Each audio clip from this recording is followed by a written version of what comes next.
Hello and welcome to Race 4 of the Restart Esports Invitational Series, brought to you by Beast Mode, powered by Rose and ZMS Esports Studio, the number one broadcaster in esports entertainment. Now, we are over halfway through this amazing race series, and today's race was the hardest of this six-race series. My name is Nathan Craig, and my co-host is Elite Racer Holly Berger. Now, Holly, Race 4 is the queen stage of this series with just under 80 k's, 79 kilometers of distance and 922 meters of brutal elevation. This race is for the ages. Reputations will be forged and lost in this single race. With 12 men's teams still in the mix and 6 women's teams still fighting for honours, this is going to be a knockdown, drag event not to be missed. Yeah, so race 4 returns to the Zwift homeworld of Watopia for, as you say, just under 80 kilometres.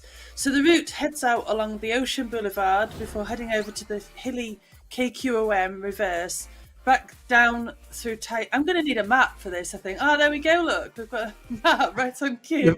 Yep. I'd get lost. I'd need sat-nav. So we head back through downtown Watopia, head over to the volcano, head up the volcano. That was going to really test the legs, which just on its own would be so hard by that point. Then after the volcano, racers head down and out through the Mayan jungle for a lap in the clockwise direction. Got to really pay attention over the challenging dirt roads and then head back into downtown Watopia. There'll be plenty of opportunities for strategic breakaways in the S's and the tight corners through the volcano circuit. After this, as if that wasn't enough. That's right. Yeah, racers will head out for the last time via the Ocean Boulevard towards the brutal mountain finish of this stage, the epic KQOM. I'm exhausted reading this, you know. So, there is one Beast Mode Prime key segment on this route, and it's the epic KQOM finish. So yeah, that's right, Holly. This is going to be an absolute... this is going to be a tough race. There's no question about this.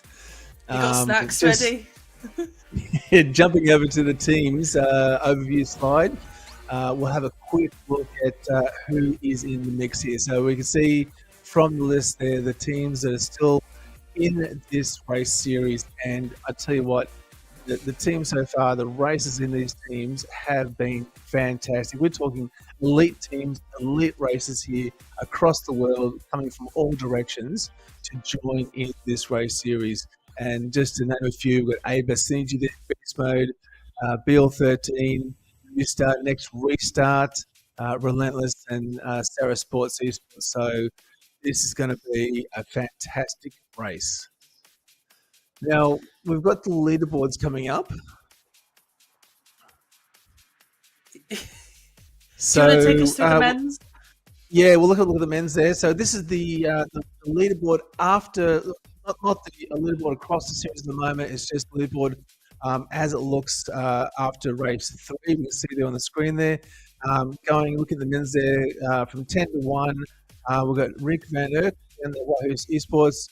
Ika Burrell in 9th, 8th, Josh Power, 7th, David Gigo, 6th, Anthony Powells, 5th, Brian Bishop from Relentless, 4th, Nicholas Drykott, 3rd, David Talbot, one to watch out for in this race, 2nd, Rodrigo Fernandez Simon from Cryo, and of course, 1st, Norwegian Viking himself, Najal Peterson. Nice. And in the ladies, we have in 10th is Maria Tomaby Thompson from ABA Synergy, Eleanor Wiseman from Sarah's Esports in 9th, Alicia Hag from Beast Mode in 8th, Leah Sophie Rame from Synergy, who I've actually had a race against her, and she is so strong. So speaking from experience, definitely one to watch. So well done, Leah Sophie. I've got to shout you out. In 6th, Christian Snyder also from ABA Synergy, Maria Marb from Beast Mode in 5th, Randy Gino, this is her first series racing elite level, so I'm incredibly proud of you, Randy, in 4th. Kathleen Curie from Next in 3rd, Sarah Roach second from Synergy, and Emilia Volta in first, also from Synergy. Well done, ladies. That's fantastic. So, next slide, please. Looking across at the teams. The Beast Mode Cream Award. So we had the looking at that race 3. So we had 3 points allocated to Anthony Powell's. In third spot, which is 1 point, Anthony Powell's. In the second spot with 2 points was Nigel Peterson, and in first spot with 3 points was Rick Van Erck. This is in race 3, and the women's. The women's in third spot, like you say, with 1 point, it was Christine Snyder. In the second, with 2 points, is Randy. And taking the top spot last week was Sarah Roach from Synergy. That was incredible. That sprint was bonkers. Some crazy what's been put down there. That was, insane. Yeah, I am kind of glad I am missing racing, but also kind of... it's cool to be able to talk about it. So we've got happy just standing. To watch. Well, looking at the teams kind of there. Happy, yeah. Look, I'm just going to cover off. The race is going to start very soon, so I'm just going to cover the top 5 of the teams here. So going from 5 to 1, we've got Beast Mode powered by Rose. They're in 5th position. In 4th position, Team RWB. In 3rd, BL13 powered by Level Velo. In 2nd, Faldra Ponches Coalition, and of course, still in first. In first, Wahoo Esports.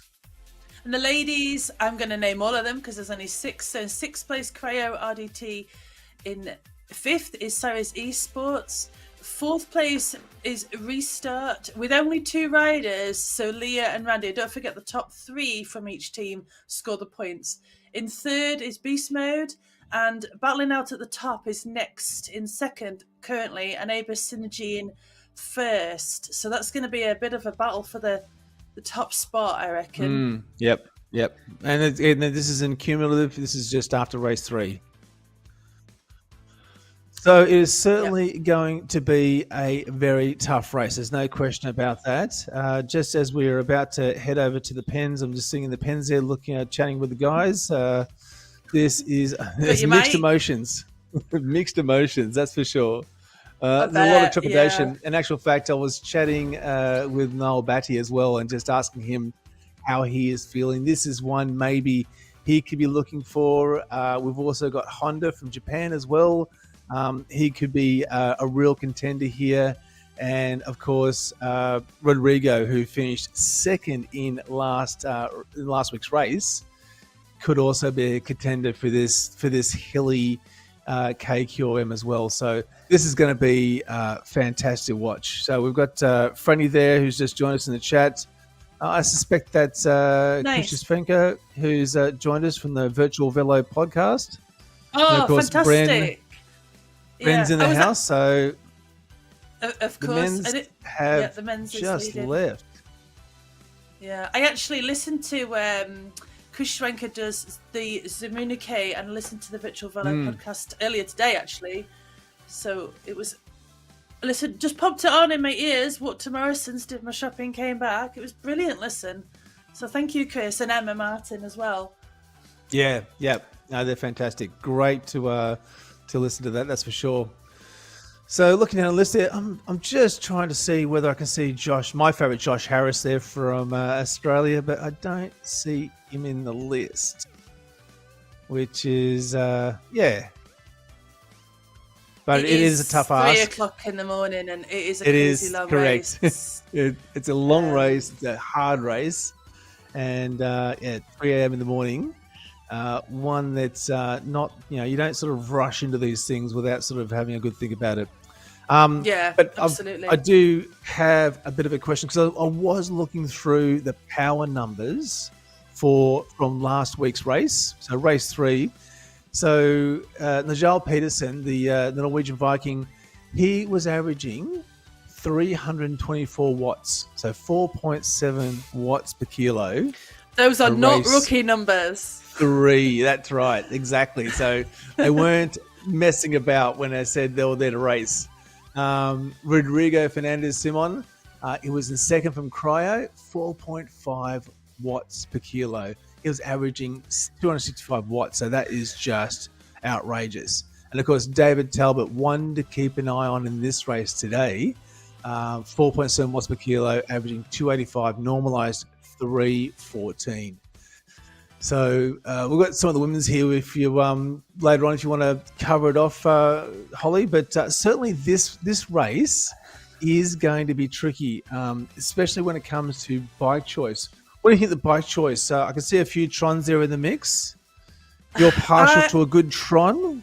Yeah, I think I would go with Blue Tron. I don't think the bike choice really matters in this route. I disagree. Do you? What would you? Look, certainly this is I think a race because of the distance and because of the elevation in this race.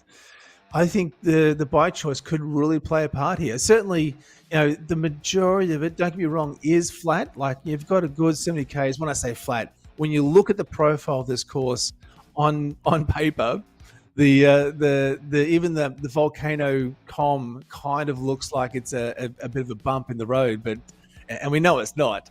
But certainly it does look like it's a pretty flat race. Now, having said that, you got the hilly KQOM in the mix here. You got the volcano in the mix here.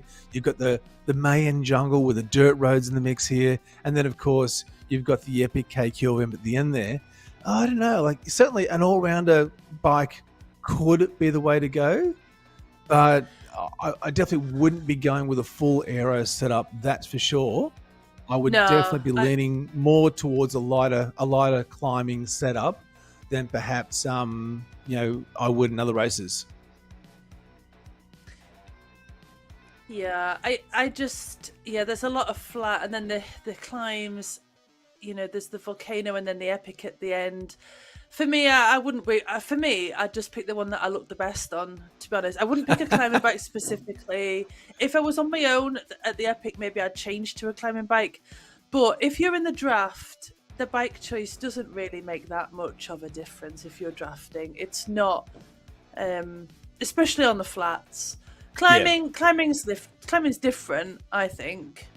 Yep. For the epic, and if you were racing up the Alp or something, like a long climb. Okay. But even the volcano climb is quite technical. It's not a long steady climb, and it's just under 4 kilometers, isn't it? Like 3.9 kilometers is the length.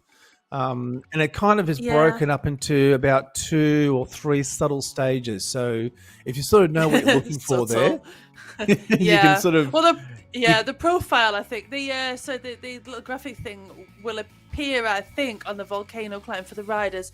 And you're right, it is steps.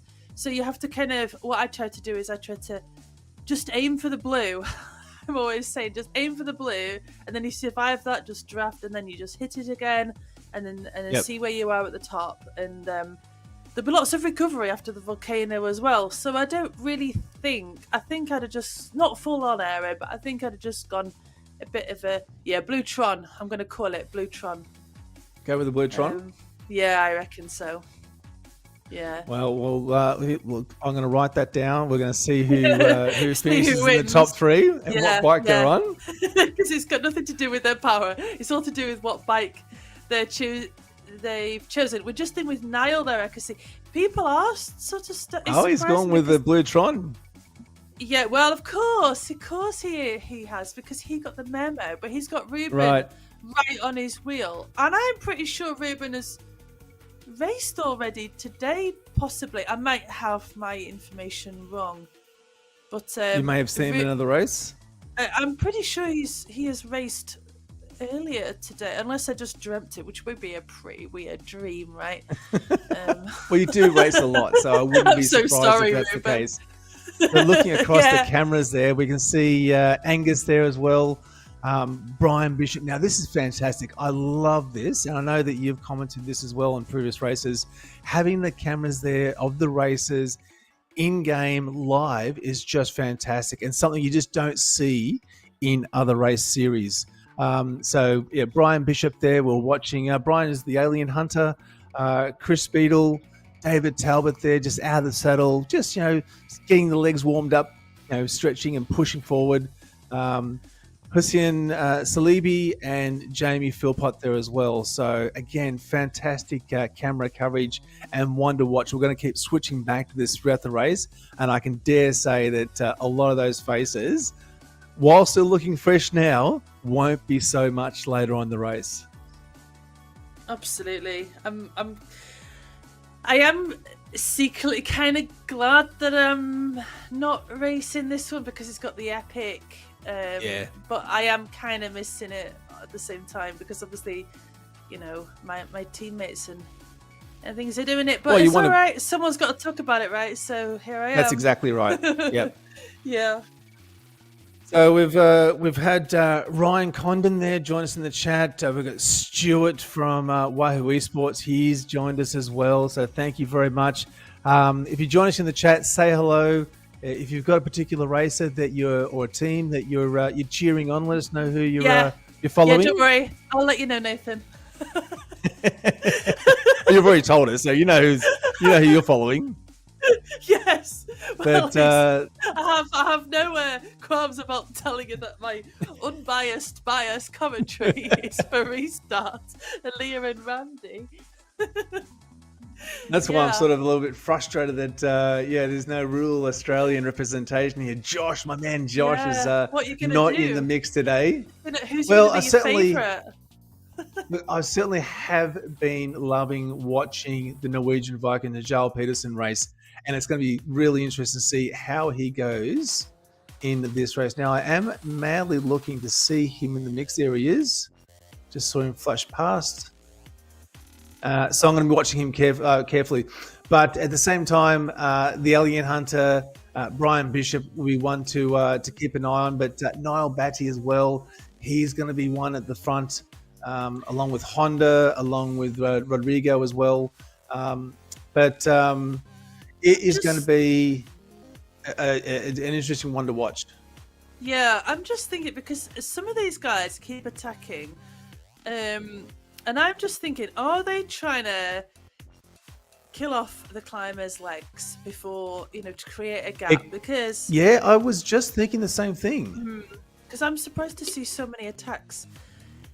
And they're definitely first 7 kilometers really. But it would be tactics really to get rid of the climbers before the climb. Which is unfortunate. You'd certainly want to try and shred that group down, wouldn't you? Yeah. You'd want to get rid of the climbers as fast as you could. So that or at least burn them off. Yeah. Yeah, exactly. Yep, for sure. So keep the pace high. Maybe that's what. I mean, just looking at some of the basic stats here at the moment, who we got there? Just looking at Mark Santo at the moment. He's averaging 335 watts for his 1 minute power. Najal there, he is averaging, he's actually slowed down a little bit. He's at 286, 270 for his 1 minute power. So you can kind of get a sense of where these guys are at in terms of what sort of effort they're putting in here. So they're definitely not sitting around. It's not, a grip ride leading out, knowing what's to come. A lot of these races, as you say, Holly, are attacking this straight out of the gate. Try and get this group dialed down as much as possible before the hard part starts. Yeah, and I don't think they've dropped anyone. Not that I can. No, see. it looks that way, doesn't it? I can't. Yeah, there's still 34 in this men's group at the start here. I wonder how many of these guys are cursing the other guys, going, "Would you just stop? Would you just slow down a little bit? Like, come on, could guys. you just give us a break there?" Yeah, exactly. And we have more camera angles than you can poke a stick at. So just looking across there, we've got JP, Julian Hurst, Kiko as well. We've got I'm going to say Kajol, and I do apologise if I'm mispronouncing your name. I'm just not good at names. If anyone knows, the J is like a Y. Kale, thank you very much. I think Mark anyway, and Nicholas there. So game faces across the board. They're all dialed in. Headphones are on. You can see that, as I talked about in the past, these are elite racers. Like, we're talking the best of the best in terms of Zwift racing. And, it's just fantastic to see them sitting there in garages, in spare rooms, in the lounge room, just racing at an elite level, but at the same time, just, not nothing special. And I'm just looking at the men's there, and Hamblett has Yeah. broken away on the front there and getting some awesome sponsorship time on the front. Yeah, well done for Wahoo. I'm going to give Wahoo a shout out because Stuart from Wahoo is in the chat. So thanks for joining us, Stuart. Much appreciated. And what did you say his first name was? Peter? No. I'll tell you in a second. Paul Hamblett. Paul. Well done for Paul. He had a massive little bit of a gap there. That wasn't very good English, but there we go. He kicked hard, and I think he got it up to about 4 or 5 seconds on the gap. So yeah, absolutely. Well done to him. Really pushing up front. I think as you said before, just testing to see who's ready to go, who's sitting in. And this is really going to be a battle of mental strength as well, I think. Not getting too panicked in terms of seeing these breakaways happen. A lot of experienced riders here, they're going to know that eventually the group is going to bring back flyers off the front. But at the same time, there's going to be a sense of, okay, 2 or 3 or 4 of the strong riders can form a breakaway. That's the group that you want to be in if they do go, not in the back of the group that's chasing, because that's going to be a hard group. And we've seen that in previous races. That's going to be a hard group to get back. Quick question. I know we're about to see the women's leave the pen very shortly. With the women's there, we've got a few of the races, but certainly one of the races that we've been watching with amazement. Besides Sarah, besides Catherine Curie in these races. Yes, guess who's back? It's Nicole, isn't it? Nicole's back. Yeah, people. Absolutely. So, for those that don't know, Nicole Mayer, she races for Next, and she absolutely smashed race 1 and 2. She had a lead of about 1.5 minutes, I think, in both of them. We're talking minutes here. It was a huge gap. She didn't do the last race because she couldn't, and but she is back this week. So welcome back, Nicole. I think she may have a bit of a target on her back, but that's, I think so. That's credit to her. That is not an insult whatsoever. That is absolute. No. It's a compliment. And we can see the ladies out of the pen there. I was going to say, Holly, the group has distilled down to probably, and arguably, the best races that we've seen in one single race. And of course, Nicole's the hardcore ones, absolutely. Yeah, the absolutely. ones that are going to stick it out. And so we've got Sarah Bishop, Megan Rathwell, Maria Marb, Amelia Velter, Randy Gino, Leah Cuthbertson, Jen Reel. I can't remember what our Amelia Velter was. Yeah. Yep. I'm just literally reading the list here. Yeah. But there's a list. There's 15 ladies. Is that right? Because 15 ladies there. Yep. So that will also play a part in how these ladies, the size of the field also plays Correct. a part. Because if you've got 40 ladies versus 15, you want to be. It's a long route, so you want to be able to have some draft. Unless you're called Nicole, in which case just do what you want. Don't worry about draft, just go off the front and that's it. Yeah, that's it. Yeah, in fact, we're 3 kilometers in so far, so I don't quite know what's she doing. She warming up. Maybe she's warming up. I reckon that's what she's doing. Yeah. Waiting for. Well, I mean, it's going to be a long race. Yeah, we're talking 2 hours here, and we can see some of the cameras there. Yeah, she's got Eleanor, Amelia, Jen, Leah. That's awesome because Leah is joined the camera crew, Nicole and Randy there. So this is great. So now I can see them all suffering. I'm so excited about this. And it's something to watch it on screen because now none of the faces change. You can't see the pain. You don't see the grimacing. Having these camera angles, and we've got so many. We've got literally, 10, 20, 30 camera angles. Camera crews have worked overtime getting out to the different people's houses and their locations and getting people on screen, which is going to be fantastic to watch because that's especially how when that they're hitting works. those hard parts. That's right. Yeah. You don't What worry about about my camera online crew? technology. The Where's camera my crew is tech going out. support? I need my tech support. Where's my little domestique? And what is happening with Niall? Is Niall Yeah, as I say, chasing Niall has Paul? not. There's a they've broken away. There's a 9-second gap. So Paul and Niall are working off the front there. There seems to be a little bit of a pickup there from Najal, Rodrigo, Brian. They're sort of, I think they're trying to put some effort into shutting this gap down. But they've worked hard. It's back to 6 seconds. Look, I don't know if that's sustainable for this entire race. I guess we'll find out. But certainly putting in some big power numbers there off the front. And I guess waiting to see if anyone does try and bridge that gap and shut that down. I wouldn't want Niall on my wheel because he is No. an epic climber. Yeah. If he is on your wheel, Yeah, you're in all sorts of trouble. yeah, you're going to be talking to your teammates going, what do I do? Do I attack him? Do I pull him? Depending on how good you are as a climber and who is in your team that is in the chasing group, Yep. But yeah, and Niall, who races for a restart, yeah, he is an outstanding climber. I actually did a climb portal the other day just for I was collecting badges. And no, what happened was I jumped to him. You know when you can teleport to him, so I thought, I'll just teleport to Niall. Okay. Yeah. Off we're going around the volcano. No, then he turned into the climb portal, and I was like, okay, see you later, Niall. Then as you do. So just go and do a as little bit you of do. light climbing. Yeah.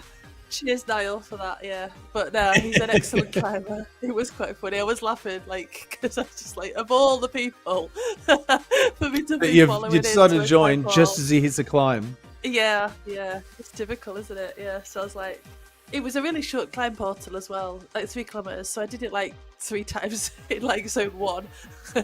he could have done it like twice in the time it took me to do it once. I'm not even joking.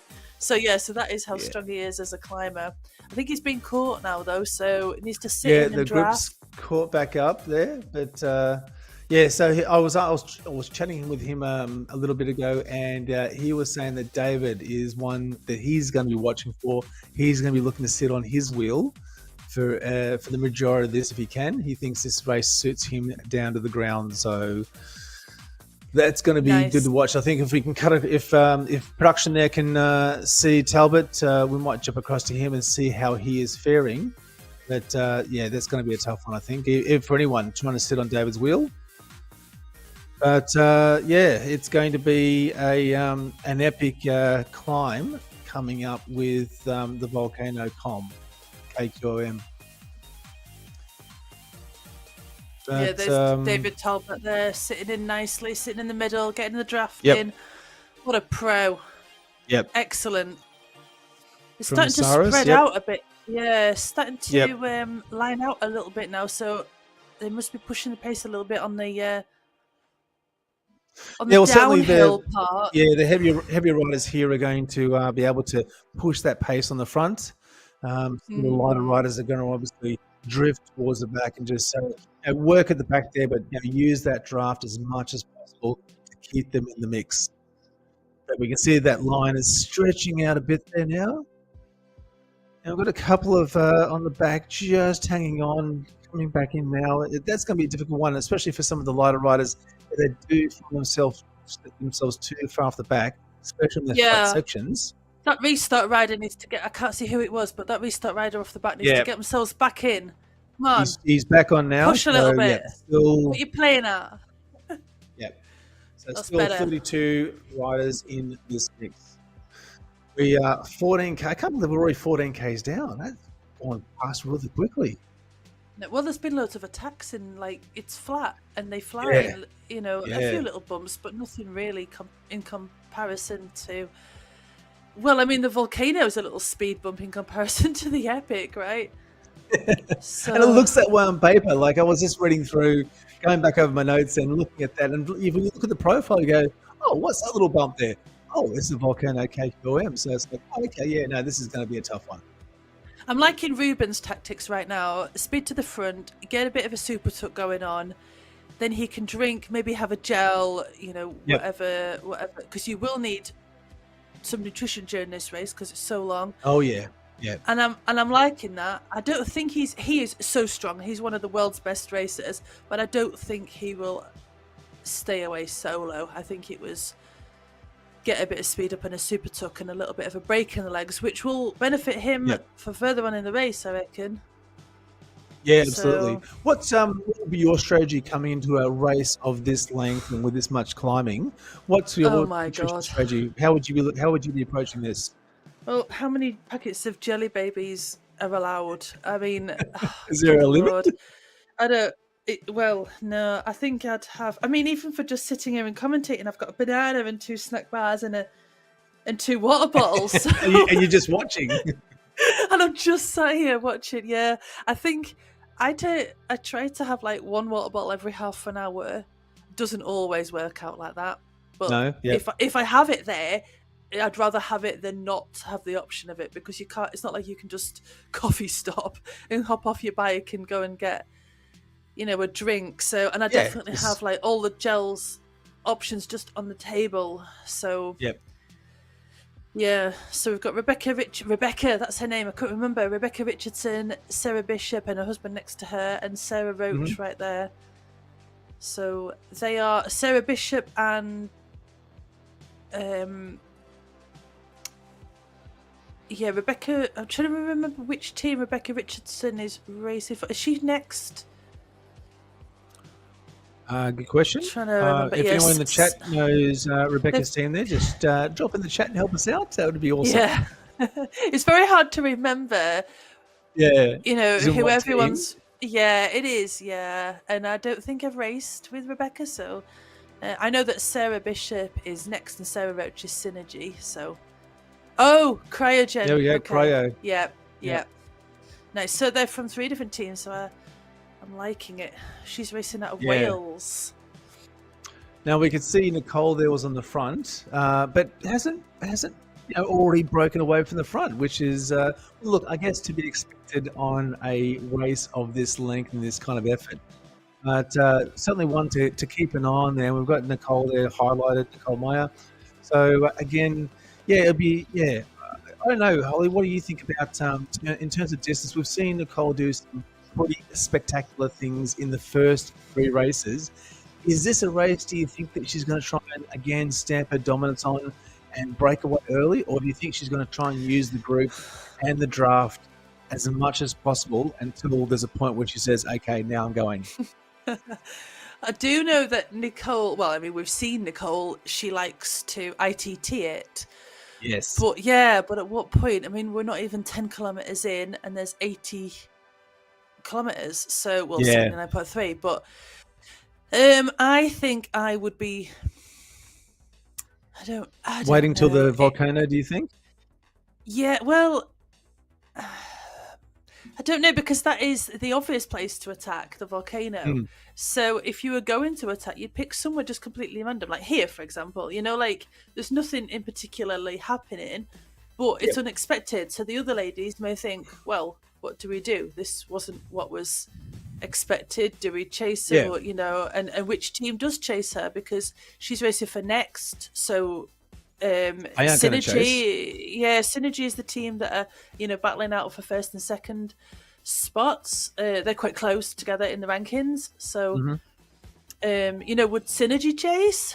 But they'll have a race. They'll have a race plan, and I quite like that it makes teams and riders think during the race, like. You have a race plan, but sometimes it just goes in the bin the minute you cross the start line. So, and there is not very few, but there is 15 ladies as opposed to like a group of, say, 40. So, like I said earlier, I wouldn't want to do this whole route on your own. It would be incredibly hard. Yeah. And would you burn out before the volcano? Would you get caught in the volcano? Are you just going to burn all your matches? There we are, Nicole. Is she going to... Yeah, all right, let's see what she does. So this is the I've got a name for this bridge, which is, it involves a swear word, so I'm not going to say it. But if you've ever ridden with me, that is what the swear word begins with, an S, and it's S bridge, right? Because you're nearly always at the end of a long route or a long TTT or something, then you get over that bridge and it's like, oh my god, you think you're nearly at the end and then you hit that bridge. So anyway, there we are, Nicole. Yeah, Nicole from next year. Yep. Yeah, smiley Nicole. Well done. So I thought she was going to attack, but maybe not. What, sorry? Bren was saying that you were lost, Holly, on that bridge, I expect. And it's tough, like the change. I don't like that bridge. It's just it's a good point you make about the various changes in the surfaces. Yeah, for me that's a bit of a mental mix-up too, because you go from say something like tarmac where you're settled in, you've got the feel, the resistance of the trainer, you've got that sort of that feeling in your legs already, and then you change it up to the dirt or you change it up to a bridge, like the dirty suppressor we saw before, and it kind of just changes it all, and all of a sudden you're expecting to see a particular kind of speed and a particular kind of power coming out, and you don't see that. That sort of messes with me a little bit. Yeah, I'm just flabbergasted by, that's a really good word by the way, by the power these ladies are going up this climb, because look at it, it's 12%, and none of them want to be dropped, but also they're obviously trying to whittle it down a little bit. So absolutely outstanding, and I don't think anyone was dropped, because I'm obviously rooting for Randy and Leah because they're my teammates, so I'm so proud of them because I know how hard it is getting up that climb at elite level. I have never managed to get up it, so credit to these ladies, well done. Yeah, and even only after 10Ks, you think, okay, it's still very early in the race. Yeah, Holly, you'll attest to this. I mean, you'd already be feeling it in the legs by this point. So, yeah, you'd want to be in your race plan there. You definitely want to be able to tick off this little short punch and make sure that you're in touch with that front group, not be hanging off the back, not be dangling off the back, and especially just tantalizingly off the back, where you come over to this false flat, this long drag up over the bridge, and then spending extra watts, spending extra power, trying to get back on. Oh, chasing is no fun. Chasing down gaps, I've done it, but it's absolutely brutal. You love a good gap. You love chasing down a good gap. Well, yeah, I sort of do, but it's a lot easier when you don't have to chase down the gaps, right? So, yeah. And we can see the ladies there just stretching out over the bridge. Yeah, Nicole's there at the front. Amelia, Maria, predictably, just holding on. Yep. Come on, ladies, you've got this. Absolutely. Randy's out of the saddle there, just punching, just to regain that position. But Leah there, pretty chill, just got some good cadence happening.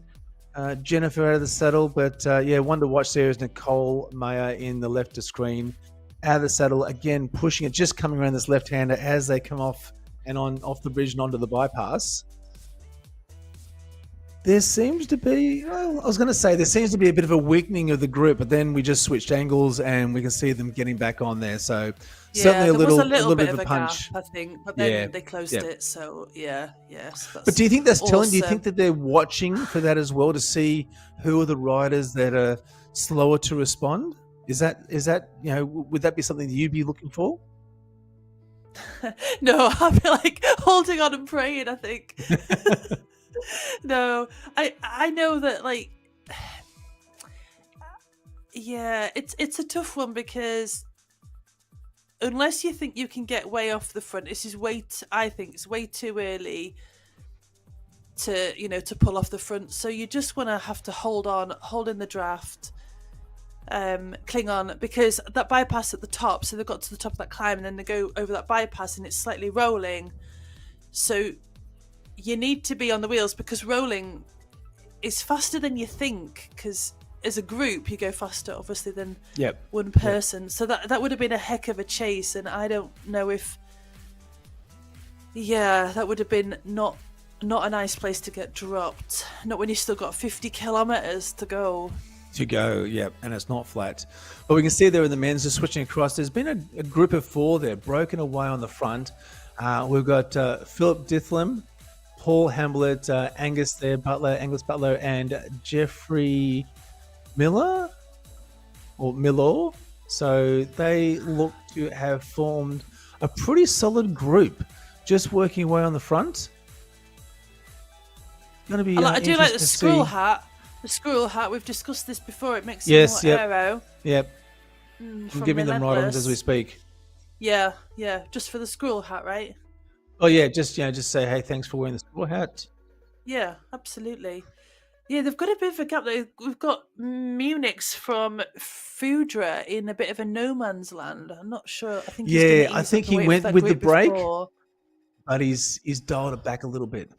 So I think he's waiting for the group to sort of get back on again, or to close that gap down. Just trying to look down the list there. That front 4. So yeah, Angus Butler. Here we go. Yeah, they're at 6 and 7 seconds now. Look, you kind of, if you were to see a breakaway happen, especially with a smaller field such as the one we have here, and that group is stretching out too. So certainly there are a few riders there dangling off the back that are probably feeling this by now, because we're 23 kilometers already. I mean, I just said this before, we're at 14 kilometers. Now we're at 23. These guys are absolutely crushing this. But to see the front 4 sort of pushing off the front is probably what you'd expect for a good breakaway to get some legs. But having said that, though, I think they're going to get caught. Yeah, I just as I say that they're going to get back on. Awesome effort, but no. Yeah. And so you're right. I mean, the climbers would definitely be doing their best just to sit into that group, use that draft as much as possible to protect them, to keep them going along at the pace of the front. But yeah, the heavier riders, the faster flat riders will be the ones that are trying to break this group up. And as you say, maybe have 4 or 5 or 6 riders break away on the front, because that you can work with that, can't you? As you go up a climb or as you're going over the rollers, you can work with, say, a group of 6, take turns on the front, especially if someone's marshalling them and pushing them to take turns. That's something that would work. Yeah, if you've got a couple from the same team. Yeah. But then also, if you've got a couple from the same team, you won't necessarily want to be dragging the others from a different team up the climb. Yes, correct. You'd want your best climbers in the front group. So Niall, that's you. Who have we got here? Sirigu? Sirigu from Relentless. But we've got Butler chasing him down. Is he going to catch back on? Is it going to be an attack straight over the top? Angus is just rolling back through Lorenzo. There. So in Italy, perfect time of the day to race. Angus, what is the his perfect bucket hats time? Just come over the top. He's saying, if you're going to go away... Sorry? What perfect time of the day to race? He said Italy's... That's a good question. Good question. Like, I don't mind... look, I don't mind a good race in the evening. I don't think I'm so great in the morning, that's for sure. Especially an early morning race. I don't know, I just feel like it's the same as going to the gym, I just don't feel like I'm up full power that quickly. But in the afternoon or the evening, I'm definitely more, even though you might have been doing something all day, get home, go to the gym or do a race, I'm much more dialed in at that point. And that might be the case for some of these riders as well. But Angus there and Lorenzo pushing on the front, just the 2 of them at the moment. Again, they're broken out a little bit. It will, look, 3 seconds, 4 seconds at the front. Not sure this one will stick either. I love it, but I'm not sure whether that, because that's not going to... Pinarello's, it looks. Yeah, well, it's not going to stick, is it? Because he's not a Bluetron, so... You've already made that determination. So, yeah, I don't make the rules. I just enforce them. Yeah. There's Ruben there, yes. Because someone in chat let me know, did Ruben race already today? Oh, have I just made this up completely? I mean, I could see what I like, couldn't I? So Well, you are a I just fan, see, so I wouldn't be surprised if you were just thinking about it. yeah. I don't know if you did a race earlier today, but I know that I can see that the group behind those two are going to shut that down. Yeah. Yeah, It's you're back very on again. hard to get away on the flats, I think. But the I mean, it's going to be matches that they've hard to got to get be away burning, anywhere. I mean, Yeah, that's but counting for something. these guys have a huge matchbox, so Yeah, that's a good point. It's a really good point. And we can see the cameras there. We've got Najal there, just really kind of chill at the front. He's like almost watching a movie. Ruben, who absolutely dominated race 3. Ryan there. Is he having a chat with someone? It looks like he's having a bit of a talk, maybe with a teammate in the room. I can't see, but Simon Walter and Tom there as well with the headphones on, absolutely golden. Got the fan there going. I suspect there's more than one fan happening, but we can only see the one. But yeah, certainly everyone is focused. yeah. That group's back together. Ryan Dummer, sorry, I've got the giggles. I'm sorry, because I know what I said. Ryan Dummer.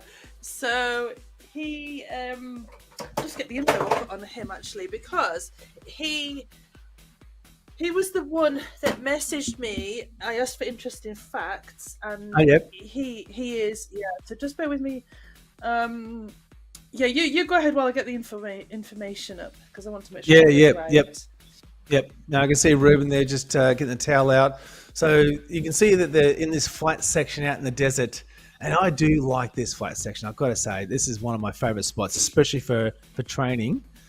This is a great area, but there's a bit of a push at the front there. We can see Angus again pushing on the front, stretching that group out, and you've got to think that again, these heavy riders would want to be absolutely putting the pain and the hurt into some of the lighter riders' legs at this point, where they can use their power and the weight isn't a factor, where they can use that in the flat here. They're definitely going to be trying to push that front and make the lighter riders, the climbers, hurt as much as they can. We've got Ryan there from Wahoo. Hey, he's in Wales. There we go. Yes. Ryan Dummer, yep. Yes, so Ryan Dummer, he messaged me, and I'm sure he won't mind me actually just reading this out, to be honest. Not everything, but so he's a teacher in a special needs school in Bridgend, which is in Wales, and he's the chair of the so this is Ryan Dummer that's racing now. So he's the chair of the South Wales Special School Sports Network, which organises events and pupils with additional needs taking part in sports across the network of 36 schools. So he's trying to introduce sport and cycling into the lives of these special needs children, which this is actually close. It's close to me as well, because I'm a special needs teaching assistant. Yeah.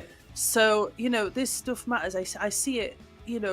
When we talk in special needs, it's anything from like dyslexia to, wheelchair users, if you like, autism, ADHD, the whole lot. I'm sure that everybody either has or knows somebody with, So it's so important, I think, and sport is so important to our mental health and everything. So anyway, back to Ryan. Yeah, that's fantastic. He has a big aim in 2025 to introduce cycling esports to the pupils and families in his network, in his community. To make sure each school has the know-how and equipment to introduce their pupils and the families to a discipline that would be accessible to them, because accessibility is so important as well. So we then hope to hold a school-wide event at a central venue later in the year. This was kindly made possible. I'm going to give a shout out to, I hope Chris Schwenker is in the chat. It kind of made possible, firstly, with the help of Chris Schwenker. Okay. Who then put him in contact with Bernie and Frank Garcia. Frank Garcia was on the Virtual Velo podcast with Emma Martin and Chris. which I listened to earlier today. That was the one that I listened to. And so they are going to use an app called Smushy Fitness, and which makes it possible for these kids to be able to ride, and it works differently. It's a tech thing. I can't go into the tech side of things, but all I know is that this is awesome, and Ryan, you should be incredibly proud of yourself for figuring to sort that out. Yeah, so they're going to be trying to use Smushy Fitness. Now, I've never heard of that because I'm a lockdown cyclist, but I do know there's like lots of hardcore cyclists that are out there trying to help grow the sport and things. And obviously this is Swift, but esports cycling as a whole is growing, so anything that supports it, I'm all for it. I think anything getting people off a couch, off a seat, and getting them moving, even if it's stationary, is fantastic. And I'm just looking at Ryan's power numbers here. So he was putting a bit of a dig there just before. He's 20 minute at the moment is 306 watts. So he's sitting around that, 292 for his 5 minutes. So definitely the higher end, but certainly a very capable racer. That's again one to watch as well. But fantastic. That's awesome. That's really cool. Yeah, it is really cool. And when he told me, like, I had no idea, and no offense against Ryan, but I'd never heard of his name before because I'm female, so I do female racing. Some of the guys I know, but I hadn't come across Ryan. So when he messaged me that, and I was like, wow, that's so super cool. So so if you want to hear more about what that app is, I'm not really sure what you want to call it. If you listen to the Zmunique from this week, and so there we are. Well done, Ryan. Credit to you, because that is incredible. And as I said before, anything that, and as you said, anything that helps us keep fit and healthy and active, and it's great. It quenches the competitiveness of us all. Yeah, that's it as well.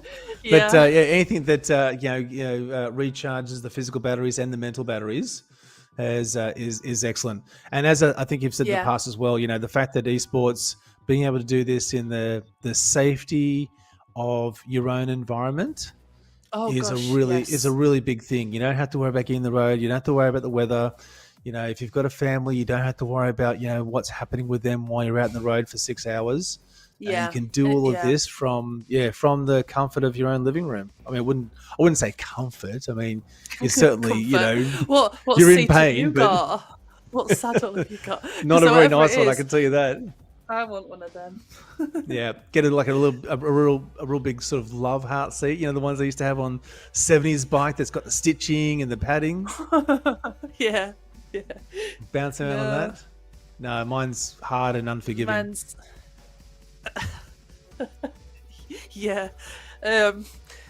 Same. But just jumping across to the women's there, so it's good to see that they're all still there in the mix. There's been no one dropped. Yes, and not without some effort too. Yeah, because going up that climb, and it'll be a relief for all of them, because there's 15 of them, and anyone that was off the back, it would be horrible. I this is unbiased commentary from me, but actually, if one of the other teams, like if Jen Real was off the back, I wouldn't like it. I would want her to get back. I'd want her to close the gap, for example. So yeah, for sure. I am really glad that there's but just interrupting myself, Nicole Meyer is at the front. Wonder what she's doing. Do you think she's gonna, because Tempest is, she can hold high watts for a long time. So and we've seen that, haven't we? We can see that she can hold 5 watts per kilo off the front by herself very easily. Well, okay, I'm saying easily. I'm not sure it's not that easy, but it's not foreign to her to be able to go, okay, I'm putting the foot down, I'm going to go off the front, and I know that lots of other lady racers there can't do the same, and that's where it differentiates her from the pack. But I think knowing that there's still a huge amount of racing to go, we're 20 Ks down, we've still got 60 kilometers or just under 60 kilometers to go. I would want to have as many races around me for a longer while yet as I possibly could. But as I said, having said that, she's still on the front. She's not getting any draft. So it's as if she was, on the front by herself. So I guess it will remain to be seen what she decides to do. If you were, like, Holly, looking at this route there, though, if you were to engineer a breakaway, if it was just you and you didn't have teammates, you wouldn't? On the flat, I'd go, yeah. You go on the flat? Yeah, but I'd have had to have held on up the climb first. So if I was still here and I was going through Tempest, I think I'd probably try and go. But it depends on what my teammates were doing as well. So that would I don't need. So you wouldn't look for a more, for me, I think maybe the S's, especially if you catch some of the ladies maybe having a gel or taking a drink. You wouldn't try somewhere through there? I'm just giving away my race plan here. Wait a sec. All your strategies. No, what I'd do is I'd sit and not attack. Still on the back. Encourage everyone to ride as slowly as they could. Absolutely. Actually, I don't know if I'd go. I don't know. I mean, there's a long way through Tempest, right? And that is where my advantage is. But then you have got to get up the epic. So I wouldn't survive up the epic because I just know I wouldn't. So I'd like have my own little targets in the race. Or what I'd do is I'd chase down any attacks from my teammates to be able to hold on a lot easier. Something like that, maybe. Yeah, it depends. If I have teammates in the race, that matters more. Pardon? Yeah, I'm just watching in the men's there. Najal, the Norwegian Viking has made a breakaway. Ooh. So he's out to 6 seconds by himself. Oof, that's so brutal. Just in the desert, coming just past that roundabout that we all know and love, in Tempest Fusion there. Just watching Najal there. That's it. That's telling that he's decided that, this is a spot that I want to make an effort here. Well, he can, and he is an awesome racer. However, I don't think it's not gonna hold. You've got Ruben there. You've got, they're not gonna let him get away. He is. Paul Hamlet is trying to shut that down, and he's got let's say a 3-second gap over the peloton. So maybe not. But no. They're it'll not be going to let interesting that. to see whether Paul has that power, because Najal is pushing 6.1 watts per kilo. So at the moment, 428 watts for his 15 second. His 1 minute, he's sitting around 420 watts. He's just going to come up. They're going to head left here. They're not going to go over Titans Grove. I like his setup. I like the big screen and the mic on the arm and things. It's the only way to fly. Yeah. Yeah. That's exactly the setup that I've got. A nice big 40-inch screen in front of me. I know. It helps with the immersive experience. I just keep... But he's out to 9 seconds now. 10 seconds. So I don't think it's gonna. You don't think that's an advantage? I don't think it's gonna hold, no, because they're not gonna let him get away. They're gonna chase him. I don't know. Maybe they just don't have a choice in this. 10 seconds. Well, maybe not. I mean, I hope so. I hope he stays away because I love it when people attack and like what Nicole does and things. I love it. I hope he stays away, but I just don't think he will. I need to correct myself. So when I said I thought we're going down back into Titans, this is we're going to Titans here. Yeah. So well, I needed a map earlier because when I mentioned the bridge, it wasn't the bridge that I was thinking of. It's another bridge. Yeah, I was where Bren was on about his Holly lost or something. I need a map. I have actually that's exactly got it. a map. Yep. Yeah, I've got a map. But yeah, you need a map as well because this is Titans. This is absolutely Titans. So definitely one to engineer a breakaway. And he's pushed us out to 14 seconds now.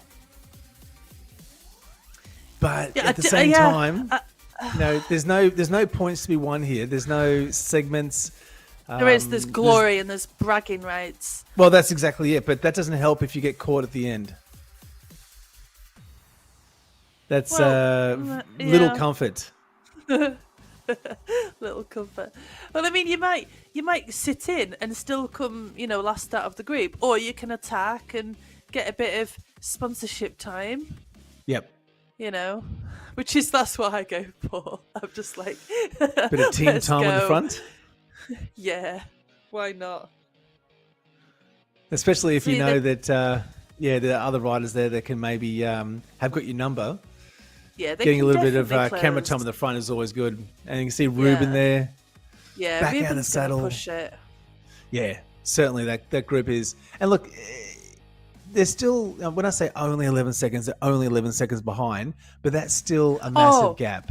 It's a huge gap, yeah. Yeah. And Jamie is on the front there. Ruben is on the front as well. Kiel is on the front. So there's a bunch of riders there all taking turns, pushing the pace on the front. Najal, though, is still averaging 400 watts, just coming through this little flat section there after the initial pinch before the climb proper starts. They're crazy numbers. 443, 436 watts for his 15 seconds, 381 for his 1 minute. Not crazy numbers. Yeah, no, yeah. Be careful. Yeah, definitely not. You can do an injury. You think? Yeah. Well, that's my sprint power. That for 400 watts. That's my sprint power. That's right. Yeah. Like when I'm done, that's my sprint. That's like, I want this race to be over. That's the best I can pull out. Like maybe 500. I don't think. Oh my gosh. Yeah. If I need to sprint to finish, I need to drop people way before the finish line. Yeah. That's right. It's hard to win a sprint with 400 watts. Yeah.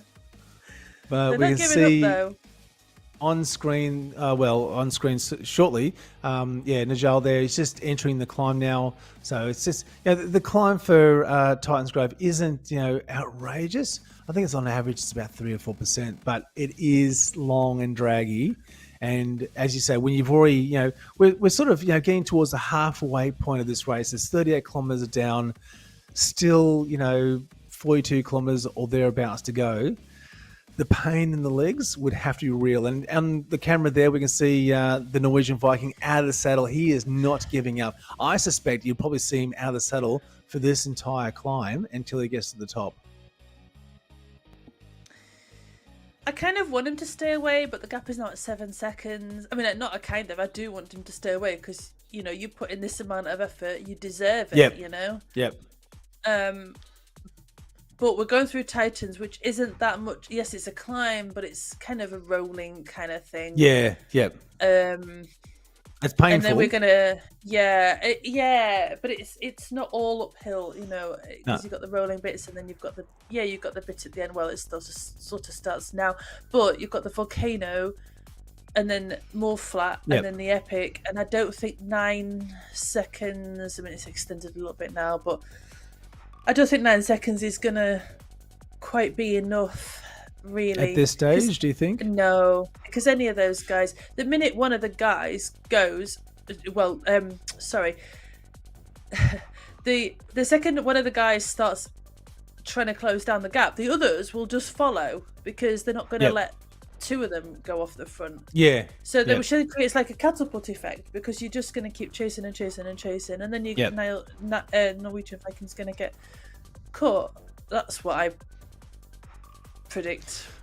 Well, he's certainly emptying the tank. He's he can see that it's he's not giving up. And as I said, as I predicted there, he has been out of the saddle for the majority of this climb so far. Mouths are open.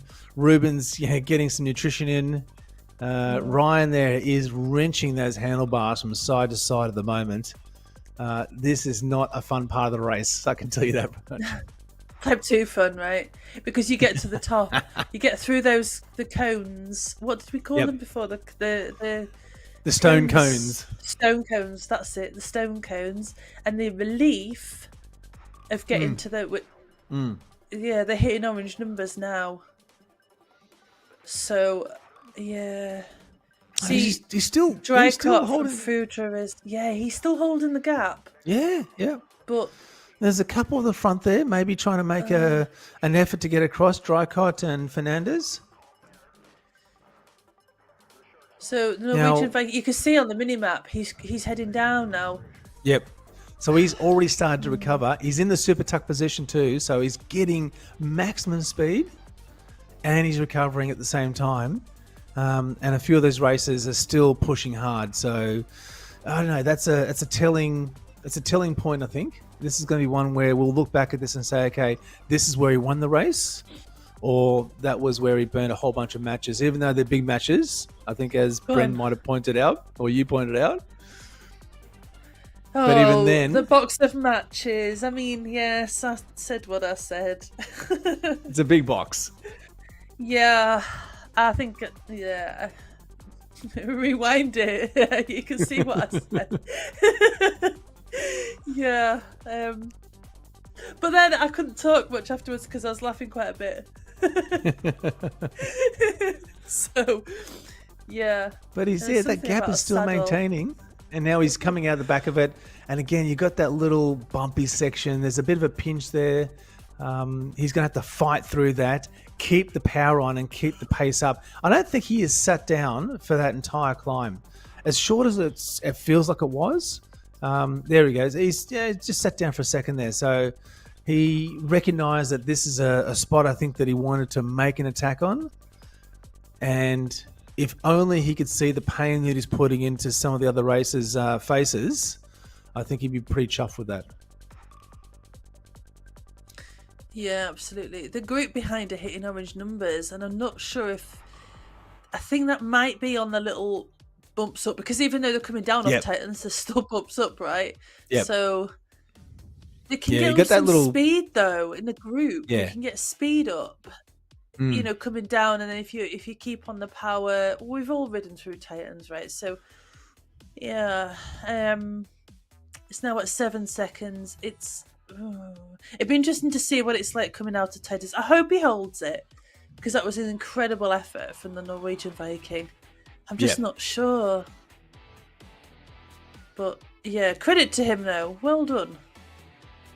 Well, he certainly put the pain into a few of the riders' legs. I suspect that if he wasn't pushing the front, if some of the other riders felt they didn't need to chase anything, the speed, the average power for a lot of the races would be a lot lower. And that's going to be a thing. That's going to throw some races' strategies. You know, it's going to disturb them a little bit, because maybe they're not expecting to put that much power in at this point in the race. But again, you're racing some of the the best races in the world here, and well, I guess you got to expect that a few of the races are going to poke a stick at the group and say, okay, this is what's happening. Yeah. But I'm just looking at the map now. Oh, right. Yep. What we got? Because I need a map. Okay.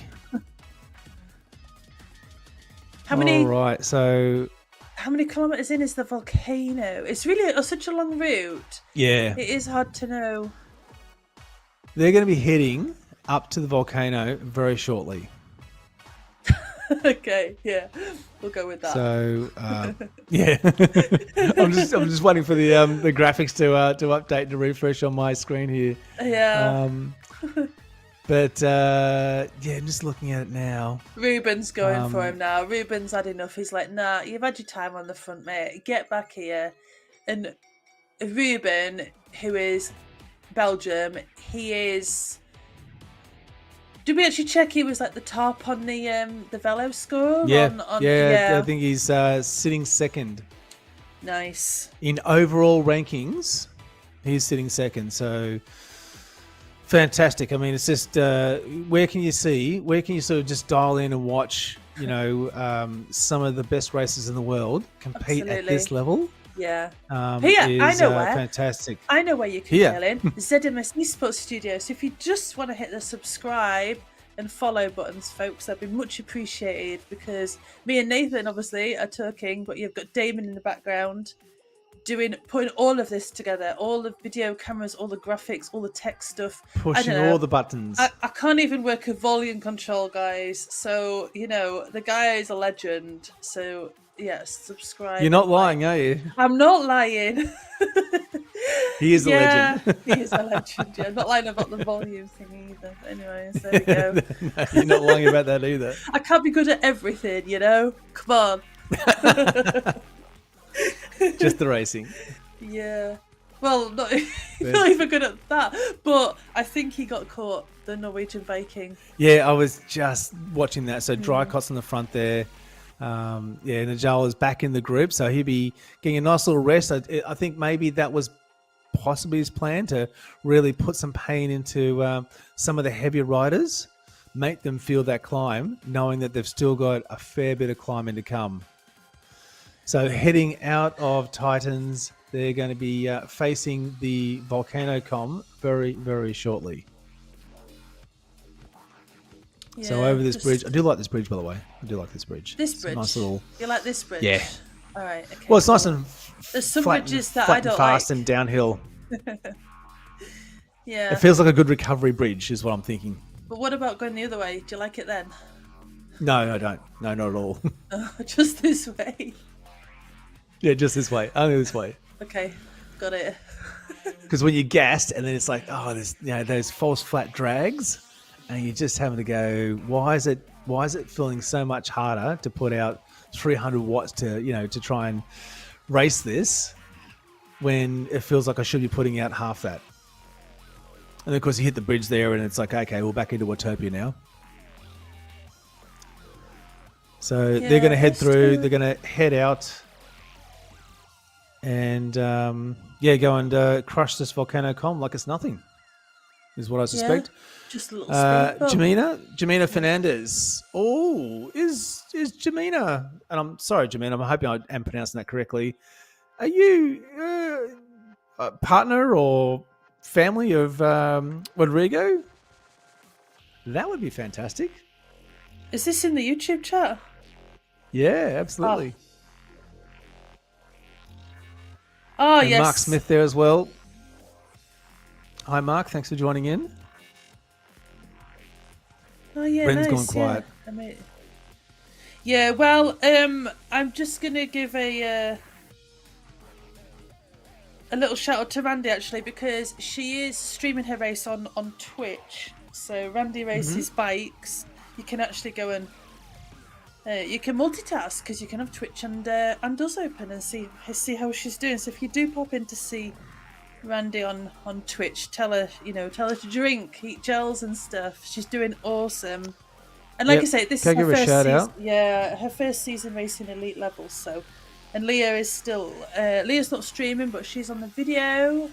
I don't know if anybody else is streaming. If you know somebody in the chat, if you know somebody in the race that is streaming, feel free to comment in the on our YouTube and give them a bit of a there's Randy. Yeah, drop their link into the chat there. Or if you've got a particular racer or a team that you're following, let us know. Put it in the chat there. Yeah, absolutely. And we make sure that everyone else can go and follow them. Yeah, don't forget to drink, Randy, and eat your gels. Randy's just giving us the thumbs up. Yeah. Yeah. Wonder if anyone else is streaming this, because it's always interesting watching watching this broadcast. And there's Leah, so she's doing the video this week. So she lives in Scotland, where there's nothing else to do other than ride bikes. We all know that about and stay indoors. And stay indoors, and to write on your cave walls. Right, speaking Dean? of I was going to say, speaking of Scotsman, shout out to Dean for putting this awesome race series together. It really is difficult work, and when it all goes well, everyone thinks, it's super easy, and when it doesn't go well, all you hear are the complaints. But he's taken his own personal time to get this out, get this happening. He knows all the races. He's got them all on board. He's helped organize with the cameras, along with Damon from ZMS Esports Studio. So he's dealt with all the verification issues that go along with such an elite race such as this. So drop him a comment in this race video and just let him know. Just say thanks. That's all it takes. And just say thanks, Dean. And it's really appreciated, because we love watching it. Yeah, he does massively appreciate it as well, because sometimes you think, what am I doing? Am I doing the right thing? And yes, you are, Dean. Absolutely you are, because these ladies and gents get to race at elite level on Zwift, and there's no Yep. other elite racing on Zwift at the moment. So it's just And it's awesome. not just 2 or 3 or 4 of them. You know, we're talking 10, 20, 30, 40, 50 riders all in the same race, which just changes the whole dynamics. So seeing all these races coming together especially over such challenging courses like this, is fantastic to watch. And I'm just seeing the men's there. Again, that group is stretching out. There's a few riders at the front that are probing. Dave Talbot there pushing out of the saddle. That's great to see. Really just owning this, pushing hard, making sure they're still in touch with that front grip. If there is a breakaway, which, it looks as if there could be another breakaway forming. Yeah, you'd want to be especially on as the they right come side down. of it. Yeah, absolutely. You don't want to be chasing them down. It's kind of like trying to swim into a wave. You want to be able to just on the crest of it as it goes. That way you can sort of stick with them, match the speed, and you're not going to be burning too many matches. Stuart Way says... Yeah. oh, sorry, Holly? No, I was just going to say I'm not sure a breakaway will happen at the moment. Yeah, so Stuart Way, go on. No, the volcano would be the next spot to look for, I think. And I suspect there's a few riders there that are just sitting in there quietly, trying to recover a little bit. And I can see Najal, the Norwegian Viking, is doing exactly that. There's a few riders in the red that I can sort of, looking in the list there, Lucas there, Jack Morris as well. There's a few riders, Simon, who are probably feeling the pain at the moment. And just having said that, I can see Najal is pushed to the front again. So maybe he's prepping himself for the climb coming up, trying to get a bit of distance in and make sure that no one can sit on his wheel as he goes forward. Albeit David Talbot there is pushing to make sure that he's in touch with that, with him as well. But so Stuart Way was saying that all of their guys stream, but only Paul and Salibi are live now at the moment. So hey, Stuart, if you can dig out their streams, Paul and Salibi, throw that in the chat. That'd be great.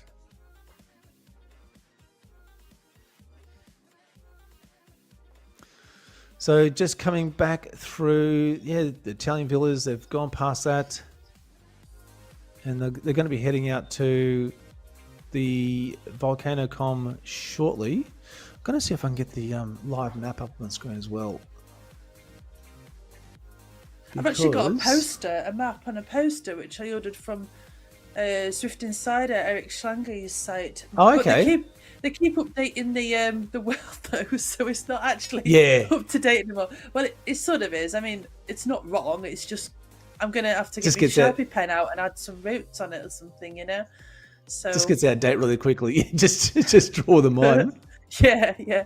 Difficult as Sharpie pens. Same thing, right? But it is a really cool map because it kind of it shows you where things are, because that's what maps do. But sometimes when I'm riding around Watopia and I'm like, someone will say to you, oh yeah, we're going to go through wherever or across whichever bridge, for example, and I cannot, my brain does not work like that. I do not know where we are. I'm just like, I show up and I'm like, when are the hills, basically? Yeah. What am I doing? Where am I? Yeah. What am I doing? Where am I going? And then I'm not even lying. Like, this is what happens. So have we actually got all the groups? We've got all the groups together. It does look that way. Well, having said that, strengthen the. Yeah, go on. I was going to say we have had a couple drop off the men's. So that front group, which was sitting at around about 31, 32, is now down to 25. So we've had a couple of riders there. They've just, they've edged off the back there, which again, fair credit to them for having stuck with such a strong front group for this far into it. Like, we're talking 51 kilometres, well over halfway now. And to be able to stick with those kinds of riders for this long is just something I'm never going to be able to do, but it's just fantastic to watch. I'm just watching the ladies at the moment, and I think Nicole Mayer is making a bit of an an attack off the front. But the ladies were on it and straight away chasing her down, and I don't think she's actually got away. I'm just watching it. That was a huge attack from Nicole. Probably couldn't really see what was happening, but maybe like help from teammates and stuff, which is absolutely, the smart thing to do. But the other ladies from the other teams didn't hang around; they chased her down, and that is super good. So, well, I think maybe they all recognise that Nicole's the one to watch as well, and if she's going to go, I think a few of the ladies are going to go. Okay, well, as much as this is going to hurt, I'm going to try and break that and sit on her wheel and not let her get away, because we know that once she gets away, it's darn near impossible to get her back. Yeah, absolutely. Yeah. Although this route is not. Yeah, I don't. I mean, she is crazy strong and she is really good at climbing. But then there is the volcano and the epic. This is a long route, the highest elevation, most elevation. Yeah, most elevation. So we're just going through Titans. This is Titans, Nathan. Yep. Right? So we're going through Titans, which is it'd be interesting to see what happens, because in the men's, as we saw, we had I've forgotten his name. Yeah, we had Najal there, Peterson. The Norwegian Viking really open up a big gap. He was way off the front. Whereas with the ladies, it's a group. So I think if you were going to get away, you needed to get away before now, because getting away through Titans is super tough. Yeah, it is. Yeah, because it's not a climb, it's not a downhill, it's just everything, So because you're already putting mad power in, and then to try and make a breakaway, find some extra, another gear to go into to try and break away from that group at this point would be a tough ask. And we can see Amelia Velter there just on screen. Interesting. It's like, I wonder if her display is just to her left, which would be, I've always found that to be really difficult with people who have the displays to the sides of their bikes, having to have your head turned that entire time. She's looking to the side, you mean? Yeah. Ooh, that's going to give you a neck ache. Yeah, that's right. That's the thing to look out for, neck ache. Well, it is. I'm just stating facts. Yeah. But Jimena Fernandez has just reaffirmed that she is definitely on team Fernandez, on Rodrigo Fernandez's team. So nice. Excellent. Shout out. Great to see some cheering going on. That's what we want to see. We want to see some cheering in the chat. Who's your favourite? Who do you think's going to win? Who wants to call it out now? We've got, just over just under 25 Ks to go. Who wants to go out on a limb and call some winners? Who do you think's are the ladies there? Oh. Is it too early, do you think, yet, or you want to go out on a limb here and give someone a shout out? Who do you think's going to take this one out? I have two favourites. I know I'm putting you on the spot here. I have two favourites. I don't know who's. This is a really hard one to call. Obviously, Leah and Randy are my favourites because they are my teammates and my friends. So I also have friends in other teams, but I race for Restart, so that is who I'm rooting for. However, oh gosh, there's such good climbers in this group with the ladies. Unsure. If Nicole was off the front by now, I would have said, yeah, she's going to hold it. Jen Reel's a very good climber. Oh God, it's a really tough call because the problem is, not the problem, but is the epic climb is at the end. When does the epic start? Maybe about 60 kilometers in. Okay, so we've already 70 kilometers. Yep. 30. Okay, so we've already had a really long race through Titans, through Tempest Fugit, through the volcano, all the things before we even hit the epic.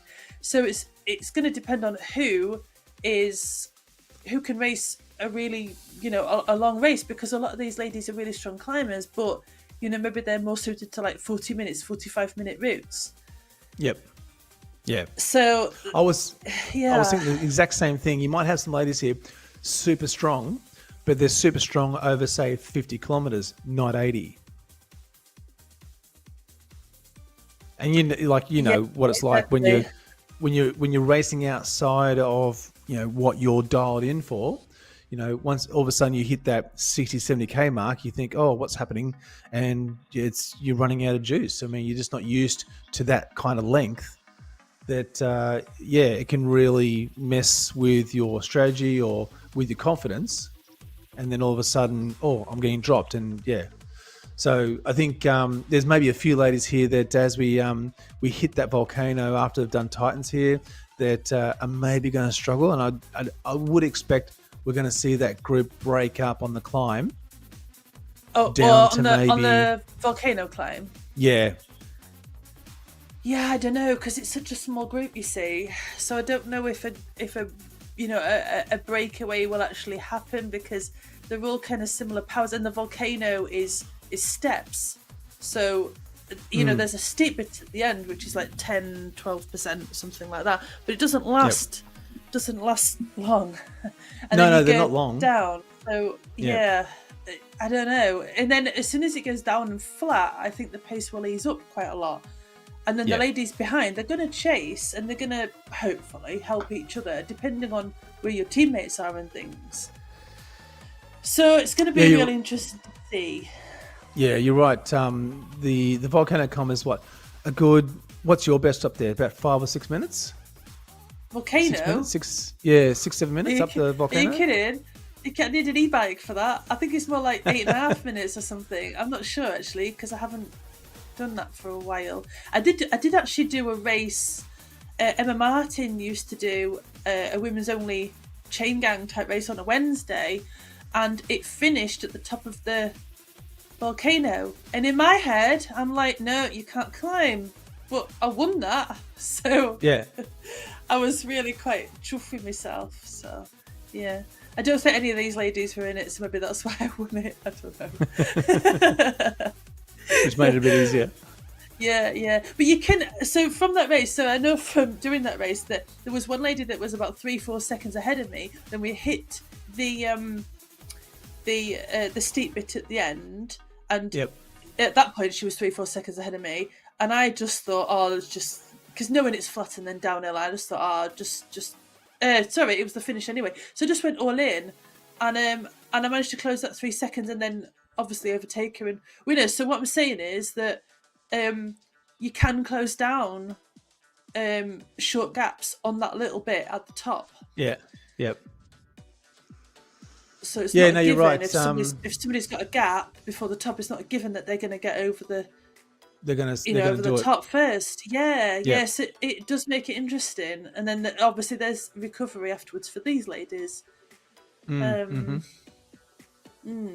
Saris do have a good showing. I'm just seeing, have they got 3 teammates in there at the moment, or is it 4? Their jerseys way easier to see than the other ones, because theirs is the pink one. Because the pink and white. We can see 3 of them. They're just all lined up at the back. Yeah. So for the team, it's so there we go. Is that Megan? Yeah. Yep. So for the team, it's the top 3 out of every team, which counts for the team points. So obviously, correct, all 3 Saris ladies will count. So they'll not want to drop each other, because they'll want all 3 of them to get a good finishing position for the team. Yep. Synergy, I'm not sure how many teammates they have in this race. It could be 4. Yeah. A-Bus have still got a few. And of course, as you say, Restart, I've got a couple there as well. Yeah. Well, Restart only had 2. So for them to be doing as well as what they are doing is outstanding. So far, so, absolutely, yeah. I would have been the 3rd. So, what, you can't commentate and race at the same time? No, Ika does though. Ika from the Basque Country. That's impressive. Yeah, no, and he does what we're doing, but in Spanish whilst racing. Oh, okay, there we go. Yeah, I'm flat out. in TTTs, I'm flat out just calling out commands, let alone commentating as I go. Yeah, I couldn't do it. There's no way I could do it. I'd just be like, can you imagine me racing this and talking? No, it just wouldn't happen. No. I'd be like, there'd be a lot of heavy breathing. Yeah, I can breathe or I can race. I can talk or I can race. I can't do both. No. Well, Ika can. So, yeah, And really good. Have we got someone off the front there of the men's? Yeah, I just saw that. So Ryan, there we go. Ryan Dummer. So just a reminder that he's the special needs teacher who's getting the kids onto bikes and things, pushing esports in schools. Absolutely, which I just love it. I can't emphasize enough how much I love that, and because I really want to do like a similar kind of thing in my school, because the kids at my school all know what I do, because I mean, it's a lot. Oh, you're signing autographs all the time. Oh yeah. Whenever I'm late to lessons, like I'm like, yeah, sorry about that. I've been signing autographs. Like that's not even a lie. I mean, I don't sign autographs, but like that's just what I tell the kids. But anyway, they think it's awesome that I ride a bike and things, and I can show them videos like that what I've done and stuff, and they love it. And some of them do ride bikes as well, and do things from outside of school, and they ask me how do I do this, miss? Like I want to do what you're doing. And but the problem is that Zwift don't do child accounts anymore. These are teenagers. Yeah, so, that's a shame, isn't it? Yeah, so I'm interested in what Ryan's doing, because that's kids as well. So maybe that's the way that the kids at my school can do that. So yep. So shout out to Marshall and Leonard that have jumped in the chat there. Yeah, thanks for doing the chat. I was just reading it. Cheering them on, yeah. Give it the beans. Stuart says give it the beans. Marshall Potier says go Team Frudra. Good luck to all. Amazing race as always.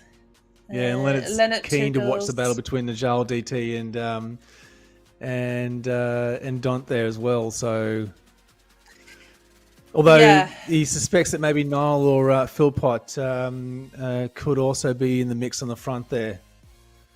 But as I suspected, the group is stretching out again through the desert. That group is now down to 25. So there's been a few riders dropped off. Yeah.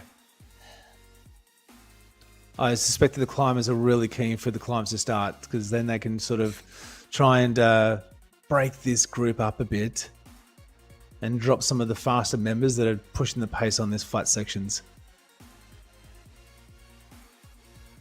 But just looking at these power numbers, still averaging 20 minutes, 250, 270, 290 watts after, what are we talking, an hour and 24?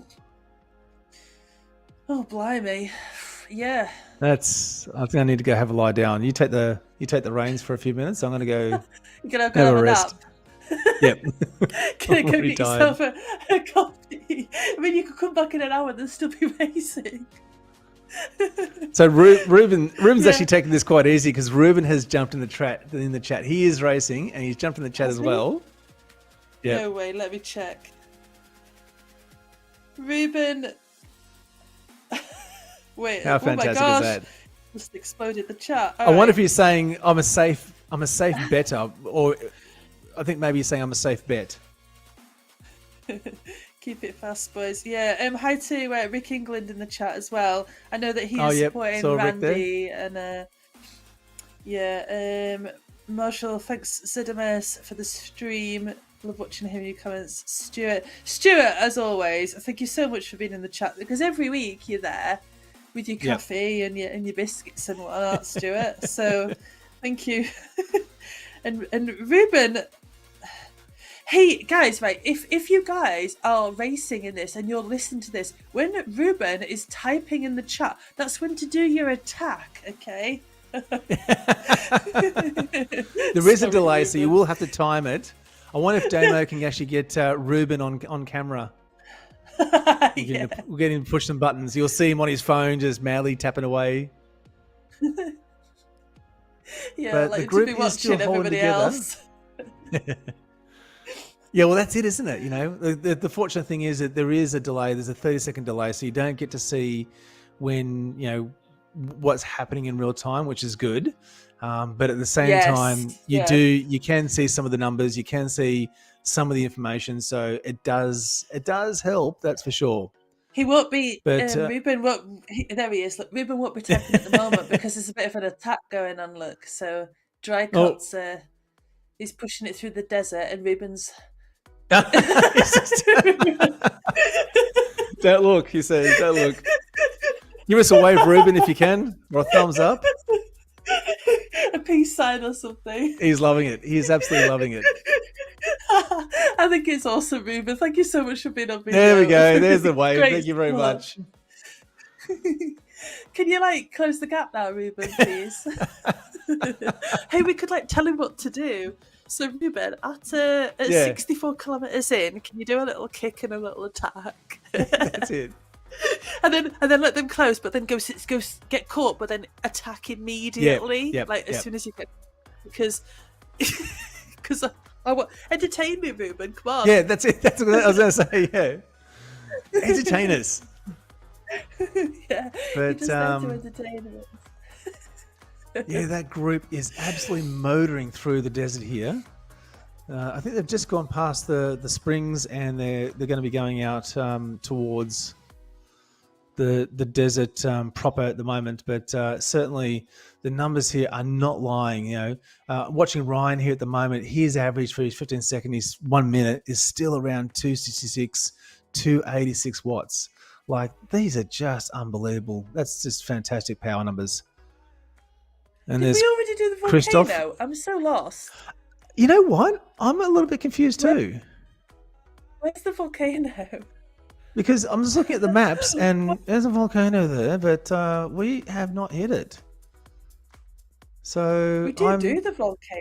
Right? What? I'm so confused because we're at 63 kilometers in for the guys. Yeah. It ends at, so what's that? 17 kilometers. Yeah. 79 kilometers.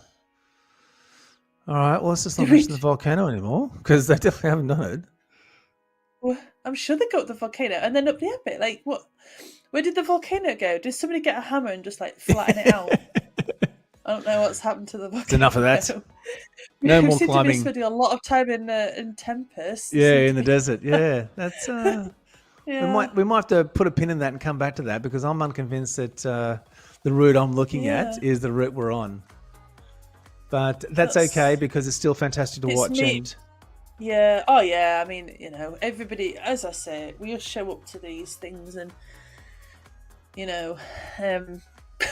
race it anyway. So, but yeah, it does seem like they're just doing laps of the desert, right? Yeah, exactly. So, yeah. But one thing though, they'll all get the badge, the Medio Fondo badge at the end of this, because this is event only. So you can't just go out and you can't just ride it. Yep. Nah. So I am quite envious about the whole badge thing, because I've been badge hunting lately. Oh, okay. All in zone 1 and 2, and not racing these. And yeah, no. Well, obviously not now, because I'm doing this, but yeah. No, as in just generally just racing for the badges. Oh, no, just riding it. Just, okay. I've got 2 hours. What shall I do? I'll just go get a badge. Okay. Yeah. Because I'm trying to get to level 100. I'm at level 93 at the moment. So, I mean, it doesn't do anything. It doesn't get you anything. It just gets you... Kit. You get kit. It's absolutely pointless, but we're still doing it. So there we go. So wait, you're level 93. I think I just tipped over level 77, 78. So I might have to put some more Ks in to try and catch you up. Yeah, those are rookie numbers. You got to pump those numbers up, hey? Yeah, you need to. Not like these guys. No, they've got numbers and then some. Just looking at the ladies there. It's interesting. Look, if you were to tell me that 47 Ks into this race that Nicole would still be with this group and not off the front somewhere, I would have been surprised. But certainly that seems to be what has happened. We've still got all the ladies, so they're all still here. Doesn't look like, I can't see anyone that's been dropped. So Randy, I can still see there. Leah's still there. Catherine, definitely Nicole. Jen Real is still there. So just coming through now. It is going to be I'm just going to look at that where they are. So coming through the probably the desert. Sorry? I was going to say the desert because that's where everybody seems to be. Yeah, just keep going back out to the desert. This is the S's. Well, they'll be in the desert shortly. Again, for the third time. Again, yep. I am. Richie. I'm just going to search up, see if I. Yeah, go for it. Yeah, Richie's jumped in the chat there and said Najal, the adopted Irish Norwegian Viking. So, I think he's procured Najal there as well. So that's great to see. I like to see a bit of ownership over the riders, different teams or different nationalities. So it's yep. Yeah, I'm just reading the chat. It is Nicholas Drycott's birthday today. What a way! Oh, there we go. To celebrate. Happy birthday, Nicholas. Fantastic. I would like to say, like other riders, maybe give him a break. This is racing. However, Nicholas, you can eat all the cake that you like after this race. Not that you needed my permission, but I'm just giving it anyway. Yeah, happy birthday! Wow. Yeah, congratulations. To spend it doing this race, that's quite something. That's Although the epic. rumor is, the rules are that you need to cycle as many kilometers as that you're old. So unless you're over 79, I think you're covered for that, Nicholas. Today. Yep. Yeah. Or does he just end it now? Like if he's like 25, he should just stop it now, or maybe, yeah. But the question is though, is that you can't, these races when they get to the finish line, you cannot end at 79.3. You got to round it up. Ups, of course, yeah. But it's at the top of the epic, so all they have to do is just the head downhill a little bit more and wait till they're going downhill. Yeah. Yes. 3 kilometers. Absolutely, that downhill is going to feel like heaven to them. Oh yeah, yeah. No, that's the same as Alpe d'Huez as well. So it's nothing better than when you finish climbing that, you just do the little U-turn and straight back down. Change the bike into a TT bike, all the way down back into the jungle. You'd have no energy back into the desert. Just reading further up. Wish I could beat Stuart Way. 11 a.m. EST on a Saturday is tricky to time. Yeah, I know, Stuart. It's Do you know? Yeah, it's kind of impossible to find a time that suits everybody all around the. Like, yep. For Nathan, it is. What is it now? 4 a.m. It is 4:34 a.m., which is fantastic because no one else is up. I've got the house to myself. I'm at the other end, so I can shout and carry on, and I'm not going to wake anyone up. Yeah. My neighbour must be like, "What is she doing?" But yeah, she's just talking to herself again. Yeah, I know. I think by now she knows what I'm doing. It must sound incredibly when you're racing. Anybody who races, all of you guys who race, have you had to explain to your neighbours what you actually do? Because I did. It's difficult, isn't it? Yeah, because I didn't want them to. So I'm on a bike, but I'm not racing anywhere. But I'm on a trainer, and I'm racing in a virtual environment with races from all around the world. And they're like, and you can see the eyes are glazing over, and you're going, okay, yeah, I just ride a bike inside. Oh, okay, that's it exactly. Yeah. There's lots of like breathing and swearing and things like that. And Stuart, where your neighbours. Rick says, Rick. Yeah, no point in explaining. Yep. So they lasted out taken out at 4 o'clock in the morning. But why didn't Dean make it? Yeah, I was going to say Ryan Drummer Drummer is they've just headed over that bypass, heading back down. Oh yes. So let's get back to the race. They're going to be knocking on the Epic Com any moment now. It's at 69.2 kilometers. They've done 504 meters of climbing. They've been racing for an hour and a half, over an hour and a half. and they're getting to the hard bit now. So this is where it's all going to come down. And we can see there that we've got a couple off the front. We've got Ryan and Philpott off the front there. Maybe trying to get a bit of distance before they hit the climb. Trying to get a little bit of a time separation to help them up, especially if you're a heavier rider. It's going to be a tough one. Yeah, I think that part where the rolling resistance is higher. Yeah, that's right. It's quite an interesting place to attack because it does slow your bike down, but if you're kicking it, then obviously it'll speed it up. Anyway, it's an interesting place to attack, which is quite cool. Because so I was just watching Ryan. I was watching Ryan's camera there, man. He is just on another level at the moment. He was wrenching those handlebars from side to side. I think he might have been talking to himself, prepping himself, cheering himself on to pick it up and keep going, and maybe just trying to get back onto Jamie Philpott there, who has broken away on the front. I've just given him right on there. So Jamie Philpott is on the front. He's broken away 11 seconds now. He's opened up a gap from Talbot and Ruben there as well. But Ryan was absolutely stomping that section. But we can see there in the cameras there. And as I said, this is like ZMS Esports Studios.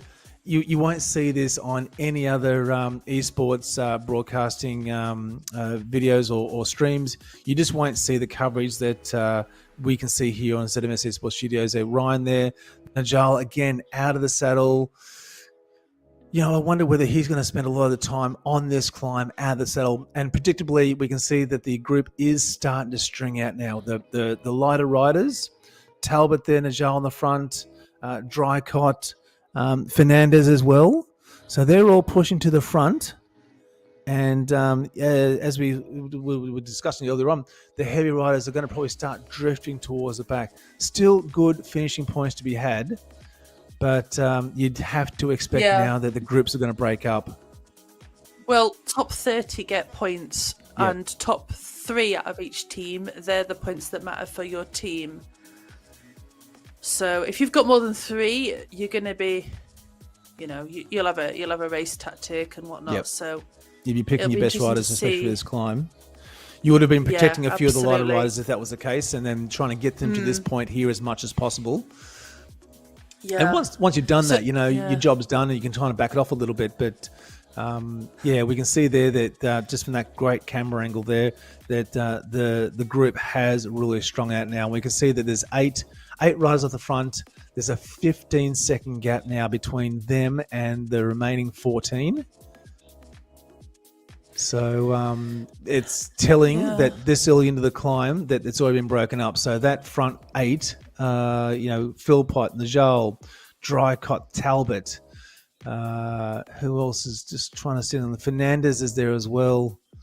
There's a few of the riders that we expected to see on that front group are all now grouping up. They've gotten that little hard kicker out the way, and they'll be looking forward to settling into a fairly predictable. Looking forward, yeah. I'm sure they're looking forward to this part. I'm sure, yeah. But this bit now is 3%, so there's draft on this bit. So I think this gap of 16 seconds to the group behind, I think it will hold. I think maybe 1 or 2 might fall off, and maybe 1 or 2 will, there'll be some stragglers around and things. But I think your winner is coming from this group here. Yep. Yeah, absolutely. Yep. Yeah, I'm gonna call it. Are you calling it now? Are you? Who knows? I'm gonna call it now that the winner is in that little group there. I mean, they've still got a long way to go to the top, and it is never over till the finish line. No, that's right. So we've still got Najal, Ruben there, Nicholas as well, Anthony Powell's. Rodrigo there in the front too, so he's got his cheer squad watching him on, I suspect. But Talbot there is definitely one to be having a close eye on. But it'd be hard to go past the Norwegian Viking and seeing if he has something to give now after putting out such a fantastic effort over Titans, whether he's still got something in the tank to try and separate himself from this group of 8. Yeah, absolutely. Yep.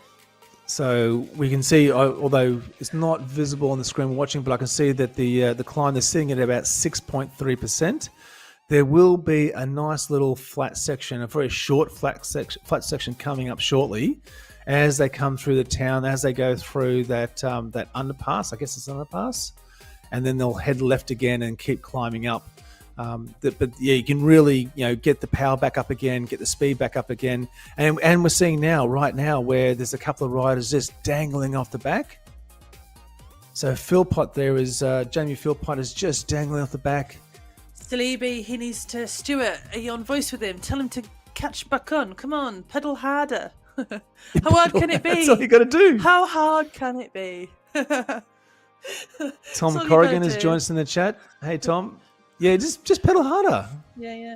Tell him if you pedaled harder and you went faster, it'd be over sooner. Yeah, it'll be over quicker. Yeah, yep. Follow me for more tips. Racing hacks.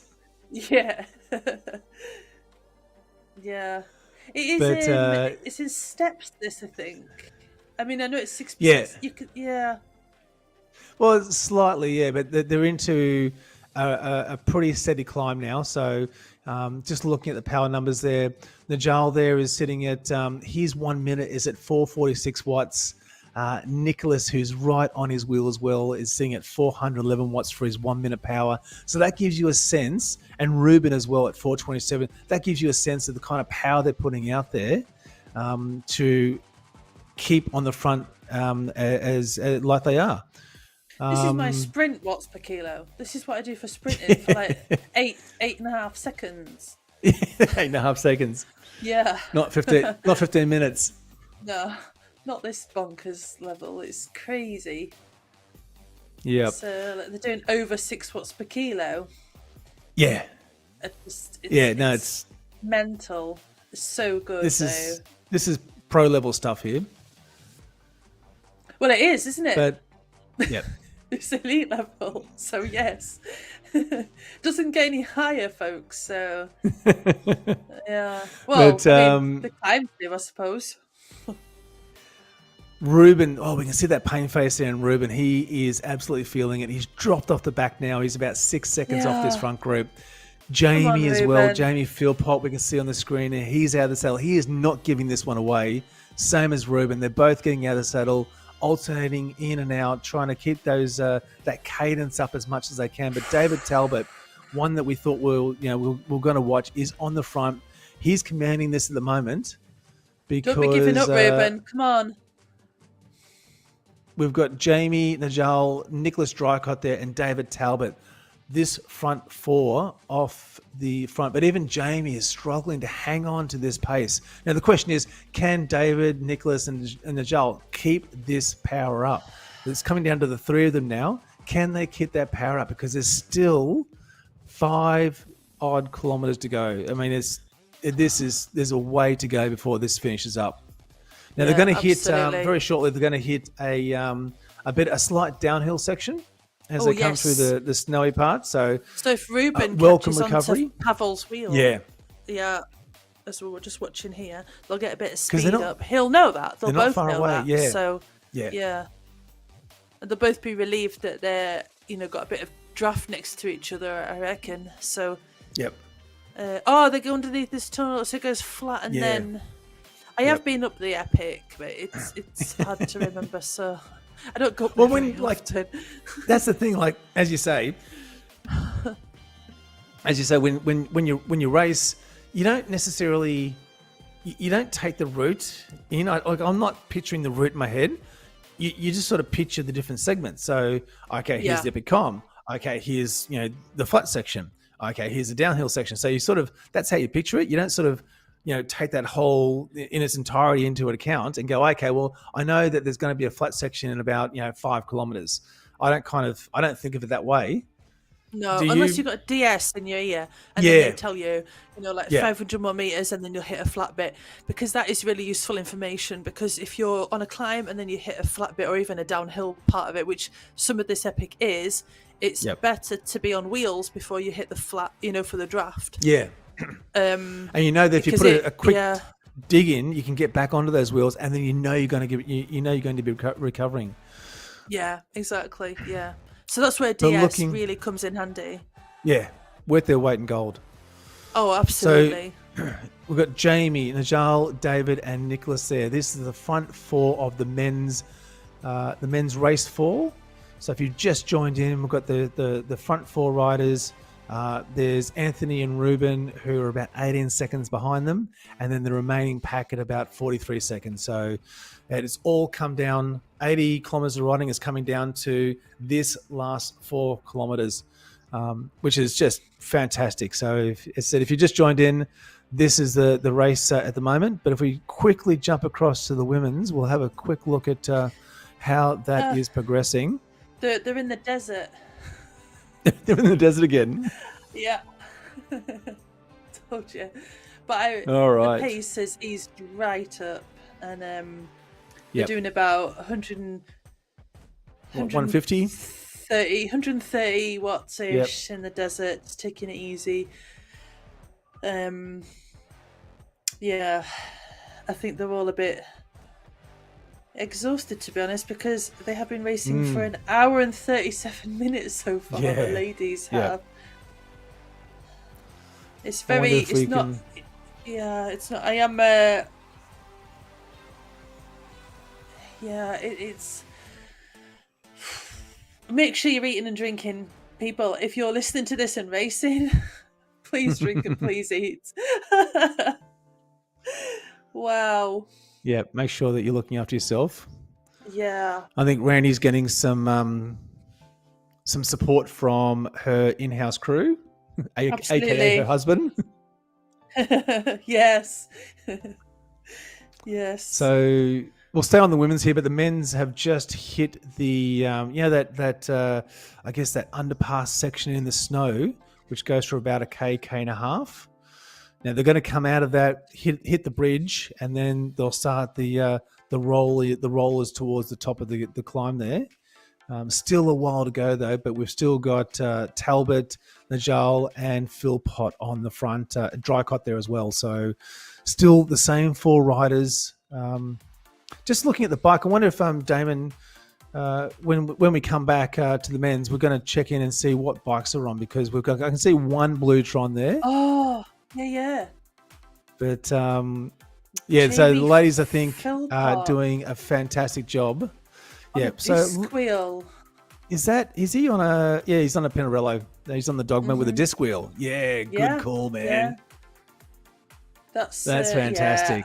Yeah. I to be honest, I'm going to say it again. I don't think bike choice really matters on this route. Doesn't make too much of a difference. Obviously don't pick something stupid like a mountain bike or buffalo bike. What, a gravel whatever, bike? But That wouldn't work. no, it's seconds. It's literally seconds, and it's all about tactics. This route anyway, Yep. and I don't think the bike is really a game changer. No one's going to win or lose because they've picked a Tron over an aero bike on this route. No, exactly. Look, you'd have to say that the Tron is the best all-round bike in game. It looks good as well. The blue one. And the only reason why it doesn't top the charts is because you can't separate the wheels from the frame. So all the speed tests that are done via frame and done via wheels. If you get along to ZwiftInsider.com's website, he has it all listed out there. But that's the only reason. But I think the Tron is a fantastic bike, and one for this race where there's just lots of everything. I think it's hard to go past that as a bike of choice. So they've hit that flat spot, as I said. Yep, and they've got a bit more climbing to go. We're at the 76.9 kilometer mark. 77 kilometers. So we've got 2.3 kilometers to go. And look at that speed, 32 kilometers an hour. Even though they're still climbing at 6 and 7%, they're still punching those kinds of numbers up these climbs. That is just outrageous. How fantastic is that? I'm exhausted. I mean, Jamie just put in a bit of a kick to try and break away, so there'll be relief for this bit of a downhill. That angle, it was. I mean, that's super cool. You can really see how steep it is, right? Yep. And how they'll roll into that, but we can see all 4 riders on screen there. We're going to stay on this shot because we don't have long to go. We've got 2 kilometers left. Yeah, I think stay with the men because the ladies are in the desert. So yep, and there's having a chat. Yeah, they're just like they'll be glad of the easy pace for the ladies. I can guarantee. Yep. Marshall says that the bike choice is a placebo effect, but not to be underestimated. Oh, absolutely, yeah. Because if you're, the placebo effect is real. Completely agree. Yep. Is it Martial, Marshall? How do we? Portier? Martial? How do you pronounce his name? I just said Marshall. Go with Marshall. Yeah, I'm going to go with that. I'm sure we've got it wrong. Yeah, well, I'm well known for getting names wrong. But Philpott is pushing on the front again. That could have just been a bit of a slingshot effect as he came through. So Philpott there and Talbot maybe have just come over from the back and they've sort of slingshot to the front there. Slingshot, is that a word? Slingshot to the front? Whatever you want. Yeah, sure. I'm saying the words. I mean, say what you want. Jumps into a super tuck. All right, we've got 1 kilometre to go. Norwegian Vikings. Stop pedaling, look. Oh, no, he's just getting a bit of draft there. He had a little bit of a downhill section for sure. Back out of the saddle, though. No, none of these guys have sat down for like the last 10 minutes. And having said that, Jamie proved me wrong and sits down. So thanks, Jamie. But Nicholas there, David there, Najal there. Jamie is kicking it. Stuart is in the chat cheering him on. And look at him. Well, look at them all. Absolutely destroyed, but they're still keeping going because they've got just over a kilometre. 5 kilometres, 500 metres to go. No. 600 metres to go. Oh, yeah. No, you're right. Yeah. My maths doesn't work after 5 p.m. on a Friday. So 582 metres to go. And you'd have to be thinking now this is going to be the toughest part of this race. And it's not because of the climbing, even though they're still climbing at 6.5, 6.3%. The toughest part is going to be, okay, who's going to go first? And watching those numbers, and we can see there that Philpott is again coming around the front. They're all hitting orange numbers. We can see there in the riders nearby list. So he's hit the front there. We've got 330 meters to go now. So this is going to start ramping up really, really quickly. It's going to feel like it's going to be over quickly, but for these guys, they're going to be absolutely burning, not thinking that finish line is going to come nearly soon enough. So we can see the banner there in the distance now. Talbot there is on the front. Najal is just sitting in on his wheel there. Philpott as well. And who else we got there? Drycott in orange numbers. Okay, so Najal is pushing to the front. Can he keep that power up? Talbot's just on his wheel there. 3 meters, 4 meters, but Najal takes it over the line. Talbot second. Wow. Is Nicholas Drycott in third? He might have been in third. It's his birthday, isn't it? Well, congratulations. What a fantastic present to take third. Nice. He's Mally typing away. Oh, my gosh. Heads are down. Oh, Nicholas, you look destroyed, but that's a compliment. Yeah, no, man, that was awesome. Wow. So we can see that Powers is coming across the line. And even the back markers here, they're still putting out such big power numbers, 6 watts per kilo after nearly 2 hours of racing. We've got the alien hunter there, Brian Bishop. He's just keeping on this group as they come through. Fernandez there as well. Yeah, I know we've got Fernando supporters in the chat. So can he keep kicking and cheer him on and win the little? Can he get? Will he take him on the line here? I don't know. Is he going to push it? Is he going to take it? Keep going. Oh, that was so close. Oh, man. Oh. Brian Tell him would well be happy that this is over. So yeah, absolutely. Yeah, for sure. Yeah. That was got close. Niall, I'm very proud of your blue Tron. Excellent. Yep. I appreciate that. And well, awesome Again, climb, Niall. What a fantastic finish with such a strong field as well.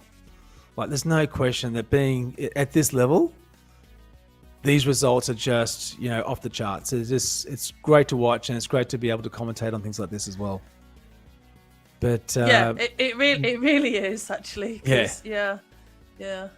When do you ever get the chance to do this in any other sports? Like, the community is so strong. Epic. I'm going to use the word epic since we're on the epic. See what I did there? Yeah, I saw you there. A bit of a wordplay. Yeah. Thank you very much. Yep. That's why you're such the professional.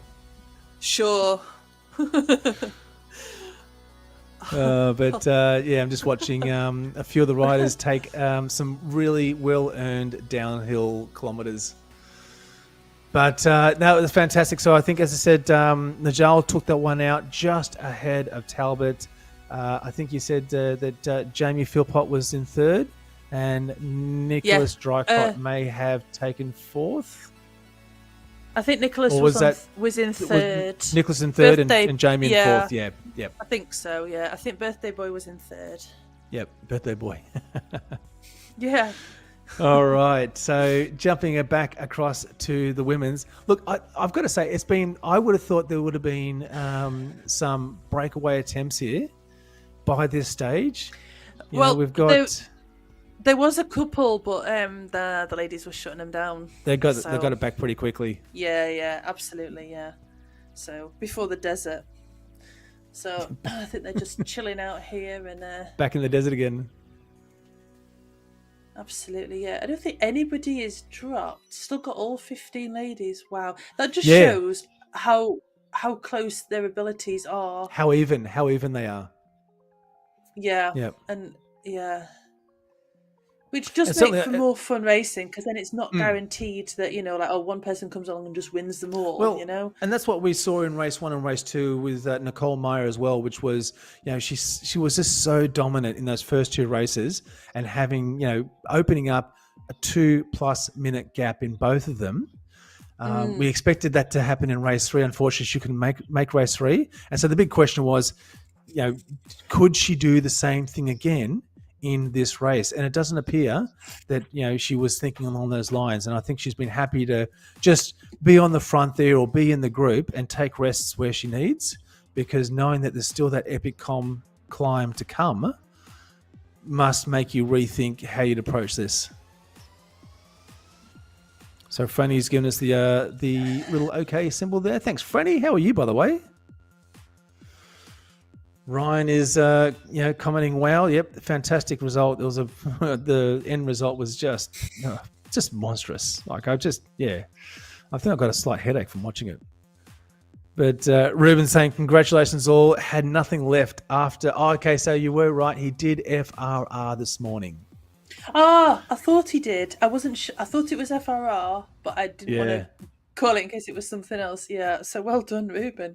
So it's not like he's just doing a Z race, tootle around. He's just done FRR, and they're brutal races. If anyone's done that series, that is not easy. I've got a jersey, an FRR jersey. You got the jersey? So, yeah. You've never mentioned that. Oh, well, I'm mentioning it now. Yeah. Is it custom? I forgot what. Is it custom? Is it custom? What do you mean? Custom color. Oh yes. Oh right. So I've got actually FRR jersey on game and actually in real life as well. Yep. And in game it's obviously red FRR jersey because that's the one you get. But in real life, I was like, I'd love to buy one because when I got it in game, I was like, I really need this in real life as well because of course. But the problem is it's red. Now, if anybody knows anything about Yorkshire and Lancashire. Yorkshire is a white rose, it's like their icon thing, and Lancashire is a red rose. Though years ago there was a war between Lancashire and Yorkshire, right. and so I can't have anything that's red, obviously, because and because it would reignite tensions. It would what? Reignite tensions. Well, yeah. I mean, who knows what it might start? So I was you don't want to start a war again. Yeah, well, it's a Yorkshire white rose on a blue background is what the flag Yeah. is. So Yorkshire blue. So I said, Yep. "Oh, I really want like a blue one." So Rich Vale and Cy Bradley, between the two of them, they got like whoever makes them to do it blue instead of red. So I've got a blue FRR jersey in real life, which I absolutely love. So so thanks Rich Vale, who organises FRR, and Cy Bradley, who is what is it? He's just an all-round big legend. supporter. Yeah, Yep, big supporter. yeah. He does everything. So yeah. So thanks for my blue FRR jersey. It makes me super fast. So Ryan's just added, reignite tensions from the year 1455. Well, you know, you do have some people that you know don't let that kind of thing go too easily. Yeah, and being the self-proclaimed Queen of Yorkshire, I can't possibly do anything. Yeah, I mean, come on. So yeah, so to tarnish. I quite like my Yep. Yeah, it'd be a disaster, right?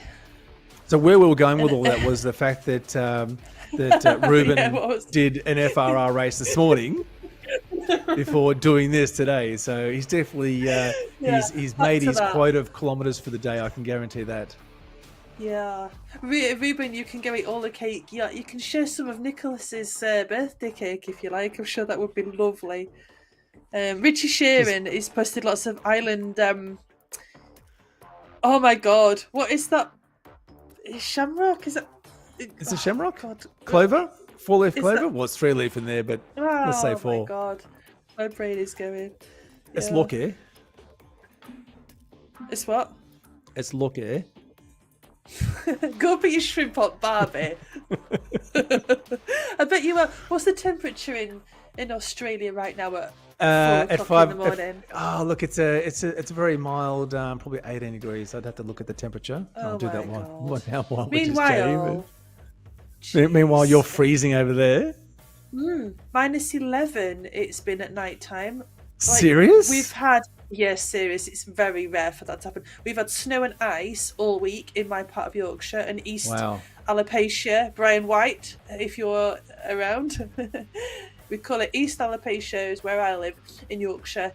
And anyway, it's been icy and snowy. And in fact, schools have been shut. I only went to school on Monday. The rest of the week it's been shut. So, so you've just been riding around indoors? I've been in Watopia for most of it. Okay, yep. Yeah. Just catching up with friends, having coffee. Yeah. It's always mild. Shamrock! That's it. Rick, thank you. Shamrock. I was trying to, We said that. We said Shamrock. Did we? Of course we did. Yeah, definitely. We always get it right. Yeah. Yeah, the Irish Shamrock. Yeah. Weird folks live in Ireland. Just going to leave that open there for the chat to respond. Yep. So just jump back into Randy's stream there, and she's had a bit of a laugh. Yeah, you're right. Yes. The pace has gone out of this front group. I mean, she's sort of around that 130 watt mark at the moment. I think they're all waiting for the climb to come. That's where so they're going to hit this little pinch coming up now before they hit that bypass, head back down, and then onto the climb. But I dare say there won't be any real breakaway or strategic moves at this point now. I think they'll be waiting for the climb to come. Yeah, because some ladies did already try it. Yeah, and it didn't really work. So they're not going to be wanting to burn their legs. I think the climb starts at 70.2, something like that. So they've got another 3 kilometers, I think, before the epic starts. And any specific names, Holly? Oh, no, Rick, no. Specific names? What are we talking about there? I think because I was like saying about Irish folks. You got to be careful. Oh, dear. They hold a grudge as well. Well, Yeah, apparently so. Says Holly, you are so fired. From what? From you torturing my legs. Oh, here Yeah. we go. We've got All right, Amelia, the ladies on Jen, screen. Leah, Randy, Rebecca, and Sarah Bishop in shot there. I wonder how they're feeling. Yep. You're right though, Amelia. She is looking at the screen down there. Yeah, that's tough. Hats Maybe off that's to the her. only way it'll fit though. Yeah. Yeah, I mean, I wonder was that. Yeah. incredibly hard. Yeah, I wonder that. Yeah. Because sometimes But, it is tricky to to juggle everything, to fit everything in and stuff. So I can see that Brian. We can see Sarah Bishop there. Brian's jumped off his bike. That's it. He's done. He's out. I wonder if he's hanging around to cheer on his suffering wife there. But hopefully he's sitting on the couch just in front of her, calling out some moves. Sitting Rebecca on the Richardson couch in sweaty bibs. Well, really? I don't know. Plastic couch. Put a towel down. Could be the couch. That's okay. Put a towel down. Randy's okay. getting some. Probably, I think she's had a cheeky gel there, just leading up to the climb. Yes, good. Jennifer Reel as well, looks like she's getting some food as well. Amelia there. Leah is looking really steady. But Randy's certainly. I think she's definitely feeling it. Oh, there's Brian. Yep, the alien hunter's back. He hasn't left her, which is good to see. Let's see some cheering on going on there. Yeah. All right, so we've got just on 10 kilometers left here. 1 hour and 57 minutes. If you just joined in, the ladies have been racing for almost 2 hours now. They've covered the majority of this race, but they've still got the best part to come, which is the epic com. They've completed over 500 meters of climbing, and now it's all going to come down to this last bit. This is race 4 of this 6-race series, Restart Invitational Series. So this is going to be fantastic to watch.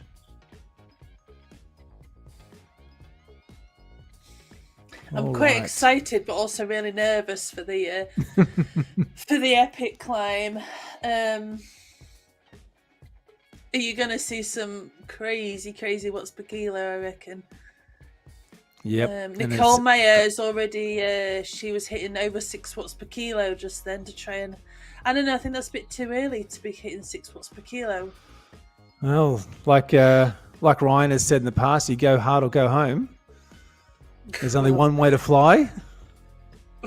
Yeah. And thanks Ryan it's Ryan from YouTube. It's Ryan from YouTube. Ryan from YouTube. Thanks, Ryan. Okay, so predictably, the group is starting to stretch out. This is that little kicker that comes just before the climb. They'll come up around the right-hand side, and then they're going to hit across the bridge here. That bridge, I don't like that bridge very much. We had to race that bridges. Twice. Yeah. Well, not bridges that go up. Bridges that go down, love them. Bridges that go up, not so much. Right, okay, got it. Bridges that go down. Okay, cool. Yeah, they're the best ones. Yeah. But they'll hit this false flat bridge, and then it'll be on for young and old after that. But even now, we can see that group is starting to break up. We've got maybe 6 or 7 riders there on the front. There's a couple just dangling off the back. Just barely hanging on, I suspect. Out of the saddle, Randy there is absolutely flogging this. Leah as well, Jennifer Reel out of the saddle, Amelia as well, Sarah too. Rebecca is looking very steady though. Okay, so we can see that Nicole is still in the front along with Amelia. So it's going to be great, because I'm just trying to think now, of all the races, we haven't really had any race that had a sustained climb, have we? I mean, we've had races that there's been punchy components to it, and repeated efforts, but we haven't really had one that's got a long sustained climb like we're about to see here. How do you think these ladies are going to go over this last part of the race? I think they cannot wait for the finish line, to be honest. They are pushing over 5 watts per kilo. Up here, Nicole, I think, is wanting that win. Look, she's trying to go for it. This bridge, though, is 3%. This is not your favourite bridge either. It's 3%, but it's draftable. Barely draftable, yeah. You still get some. And mentally, it's also it helps. helpful. Because, yeah, it definitely does, yeah. Because when you see a wheel in front of you, that's easier to chase than looking at numbers on your own, Yep. So we have got Nicole from next, Catherine Curie from next in the front, Sarah Bishop, and then from Synergy we've got I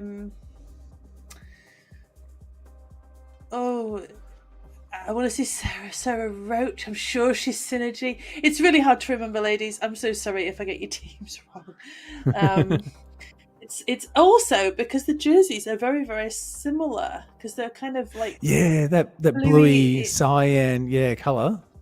Yeah, but Nicole is really putting down the watts on the front here. She's really wanting to spin it out, and I can see Randy up and out the saddle there. She is really kicking hard. Yeah, she's desperately trying to hang on. She's sitting in 10th spot at the moment. Yes, so and her and Nicole she's really working hard. Her and Leah. Yep. Are quite close together, so they'll be working together. Yeah, hopefully. But they've also got Jen Reel and Rebecca Richardson nearby, so with them as well. So 4 there, I think. Yeah. So yeah, it's brutal. This climb is absolutely brutal because, I mean, it's 6% now, but you've just gonna, the start is like 10%, and yep, yeah, and it averages about 5 or 6%, I think, overall. Right, yeah. I mean, I know there are a few downhill parts, but yeah, they don't really. You've got to. I mean, yes, it's a little break, but it doesn't really have that much of an impact. No. I mean, you get to recover for a few moments. You get to, take the tension out of the legs and sort of sit up a little bit. But we can see there the ladies on screen. They're like out of the saddle, and anything where you get a moment to sit back down, maybe change gears, change the cadence a little bit is a welcome relief. But Amelia, absolutely. I think this is really going to come down to Amelia and Nicole, quietly. Both on Blue Trons. Yeah, well, maybe that's why they're going to... Do you think a Blue Tron's going to win? Oh, we will never hear the end of it if they do. Blue Tron suddenly becomes the climbing bike. Nothing at all to do with this. Nothing at all to do with their power or their legs or their muscles or nothing. No. No, it's not strategy, not nutrition. Colour of a Tron. Yeah, that's right. Speaking of which, have you got that tattoo yet? Sorry, what? A Blue Tron tattoo on your arm? It's on my leg. Okay, gotcha. Yeah. So Niall Batty has just joined in the chat. Well done, Niall. That was a fantastic race, and that was just epic. Yeah, huge well done, Niall. If Niall's got a moment to tell us, just give us a quick sentence or two on how it felt, that'd be awesome to read. So if you can do that, that'd be great. But we've got Nicole there, Eleanor, and Wiseman.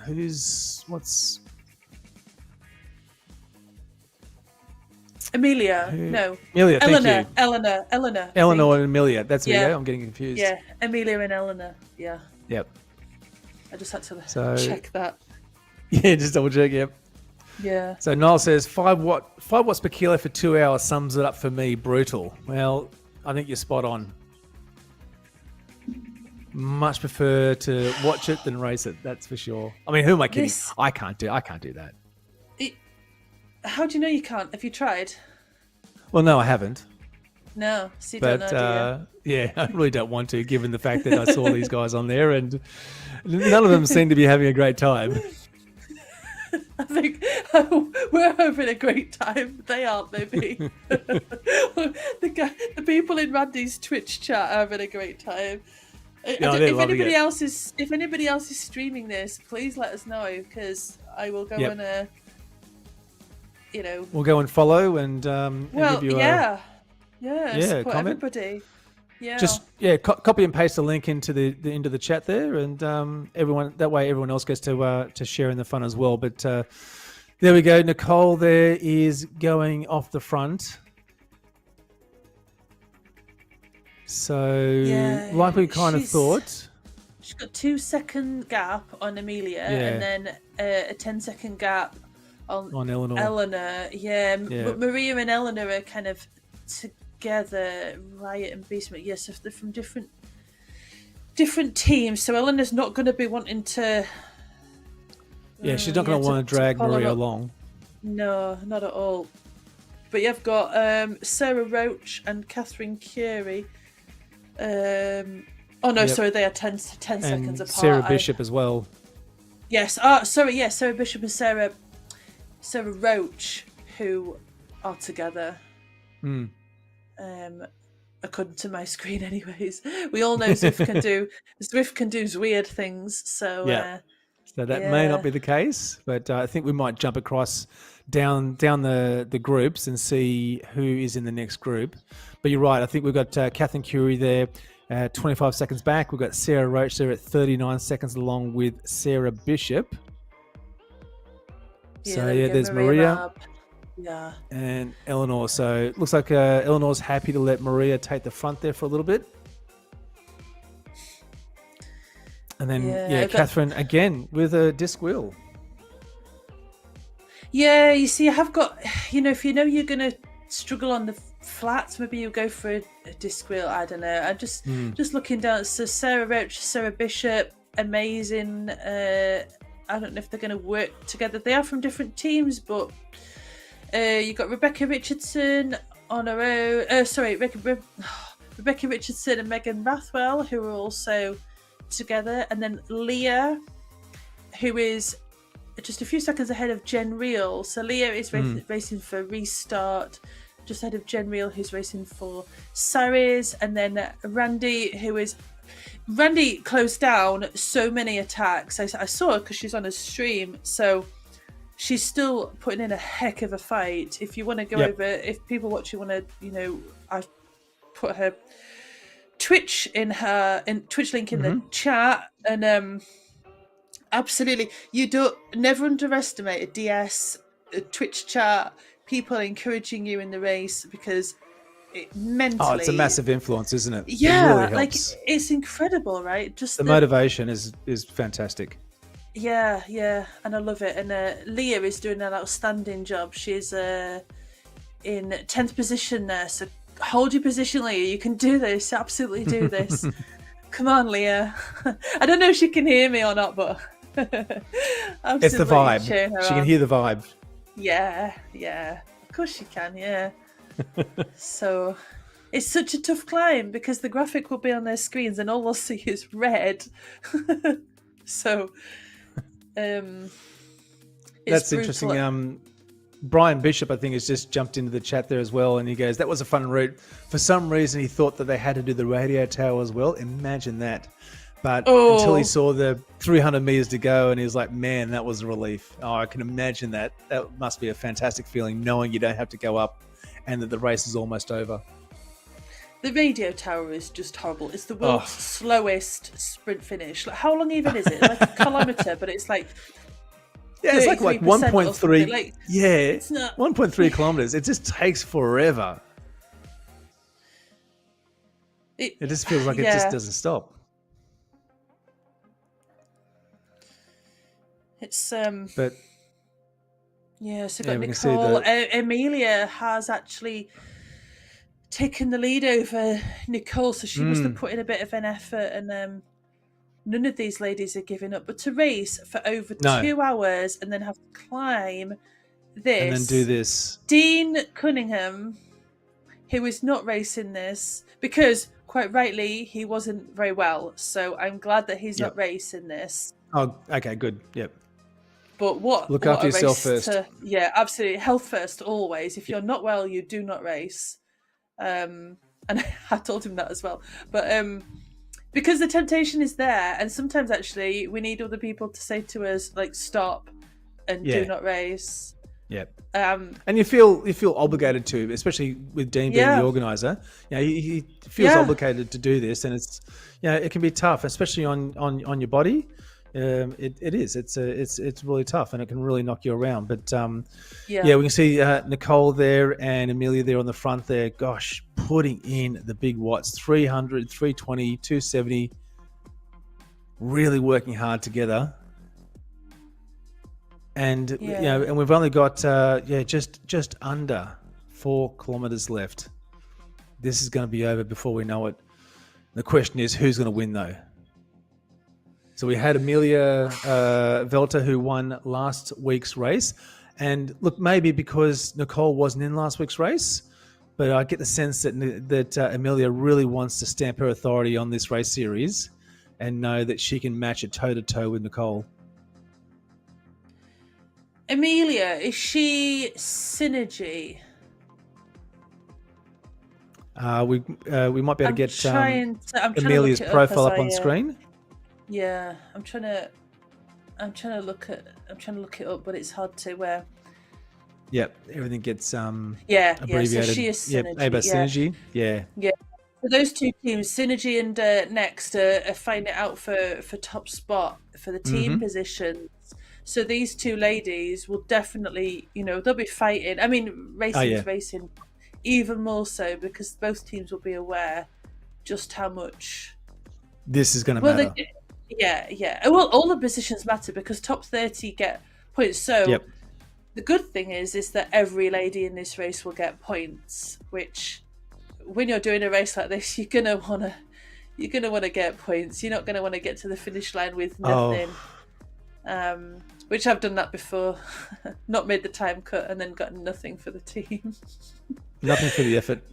No. PRL half if anyone's interested. But anyways, there we go. So Amelia, you do an outstanding job. I do think though that Nicole may well take this because I think she's just sitting on purpose, sitting on Amelia's wheel. You think so?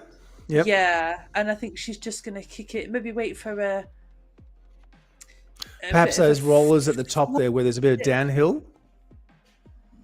Yeah, I don't know. Just maybe when she's like had a gel or something, or is Nicole? Is she on the stream, Damon? Yeah, I think we've got a camera angle.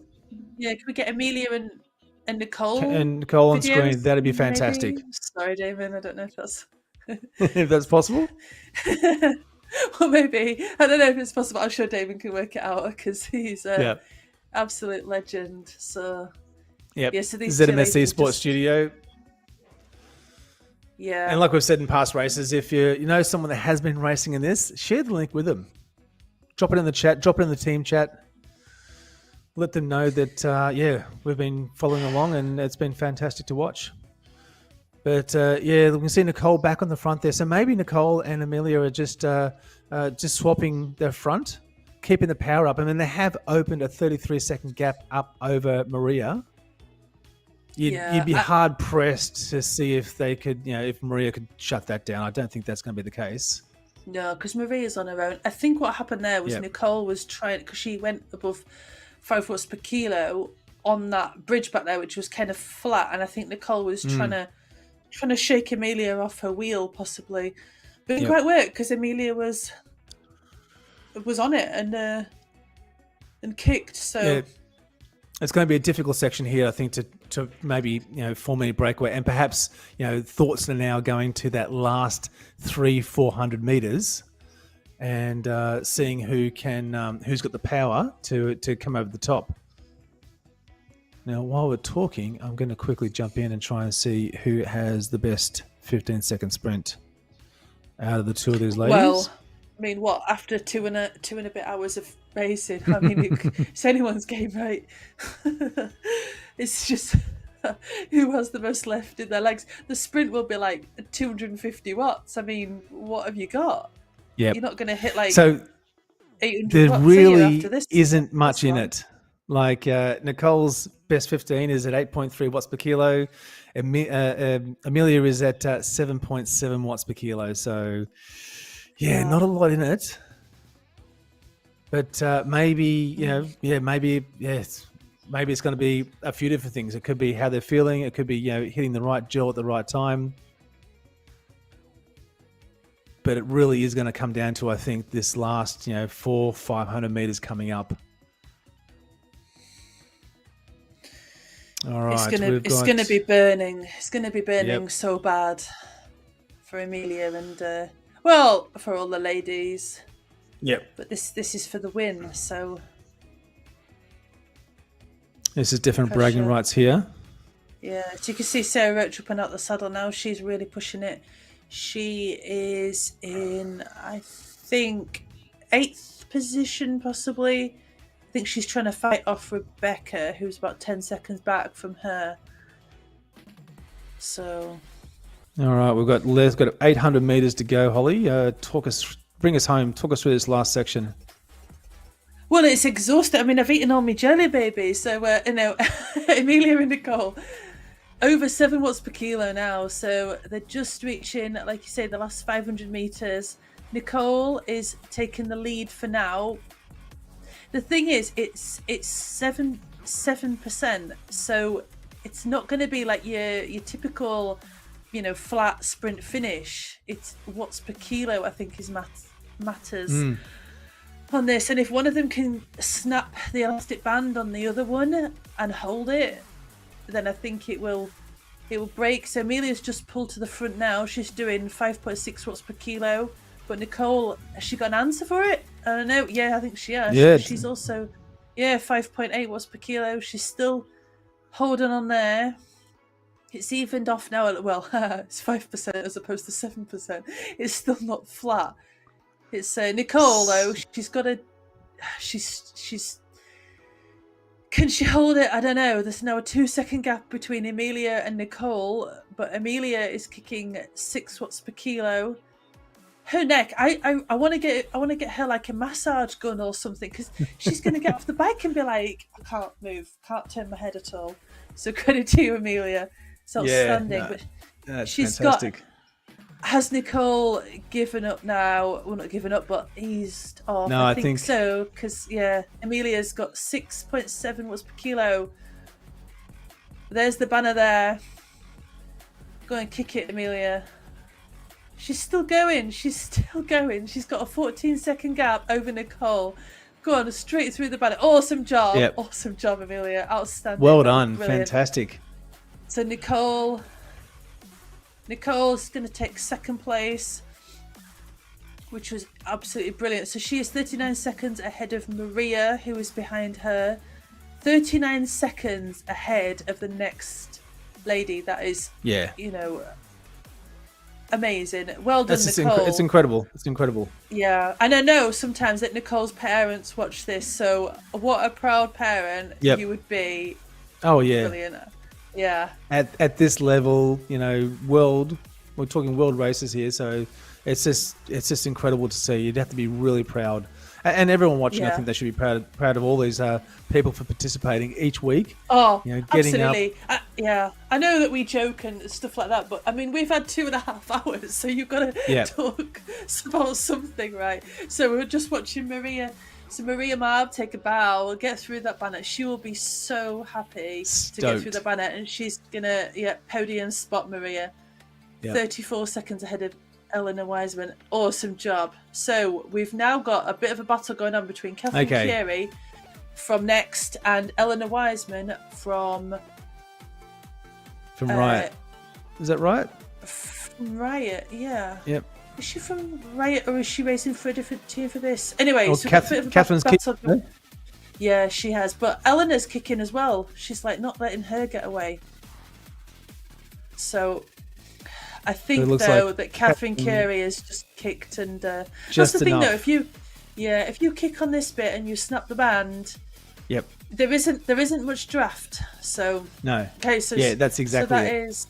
So that was 4th and 5th position. So Sarah Roach is going to take. I must have that wrong because it says 7th. So Sarah Roach is in 7th position. Oh, because we've got Sarah Bishop just up ahead. Oh, right. Okay, yeah. So that was 4th and 5th. Yeah. So we've got Sarah Bishop, who is, you can see them just on the road there. Sarah Bishop will take 6th position. Amazing. And so she's married to the alien hunter. Yes. So Mrs. Alien Come on. Hunter. Yeah. Kick it, Ryan Sarah. will be cheering her on. There we go. Across the line with a disc, no less. Yes. We can see Blue Sarah Roach there, the blue Tron. Yep. Nice job. And well done for holding those watts per kilo up that climb, Sarah Roach and Sarah Bishop. Yeah. So many Sarahs. So we've got Lots of Megan Sarahs. Rathwell and Rebecca Richardson now, who's going to snap the elastic. I think Megan just has a tiny bit more in the tank. Yep, Megan, and then Rebecca. And then we have Leah. Come on, Leah. Yeah. Yes. Bring it home, Leah. Leah, bring it home. In 10th position, Leah, that's outstanding. And I do know that like Leah was trying to, well, she was quite close to Jen Reel as well, who is an amazing climber. So for Leah to have such a huge gap over Jen Reel is outstanding. So well done. Enjoy that finish line, Leah. All right, Jen Reel from Saris. She's just coming around the corner now. Yep, she'll be happy to see that banner come up. Absolutely, yeah. All that snow. You can't stop when you get through the banner. You'll get too cold. Yeah. Yeah. Although mentally, I do feel like, especially when you're feeling overheated, mentally I feel like, oh, that snow would actually feel really good. Cold, crisp air, just cooling you down a little bit. Yeah, and we need to see all the ladies come across the line, by the way. Yep. And we'll have Just, Jen Reel just crossing now, and then Randy is not that far behind. So she's got about 400 meters to go. Yeah, so Jen Reel finishing in 11th, and then Randy coming up in 12th, but there was 15 who started this, so do we know where 3 of them went to? Did they stop off for a coffee or something? Possibly. Dropouts, perhaps. Yeah, maybe dropouts, yeah. But to get to this... To get to this finish line is absolutely outstanding, and I'm so proud of Randy because she's kicking it so hard. I can see her. Yeah, she hasn't given up at all on her stream. And go, Randy! Come on, aim for the blue. Wrenching the handlebars from side to side. There is so much red on her chart, and this is the longest race she's possibly ever done. Yeah. So proud of you. Just get over that line, Randy. Yes. Awesome work. There we go. So wow. Congratulations. So we had they're looking at the leaderboard there, the results, that's the word I'm looking for, results. So going from 10th up to 1st, we've got Brian Bishop there in 10th, Kiel in 9th, Rodrigo Fernandez, congratulations, in 8th. In 7th, Simon Walter in 6th, we've got Anthony Powles. 5th, Ruben Dont. 4th, Jamie Philpott. 3rd, Nicholas Dreycott. Congratulations. 2nd, David Talbot. And, of course, in 1st position, the Norwegian Viking himself, Nigel Peterson. So what an awesome effort. RWB, they're taking out 1st. Saris there in 2nd and Faldry in 3rd. Whose birthday was it again? Was it Nicholas's?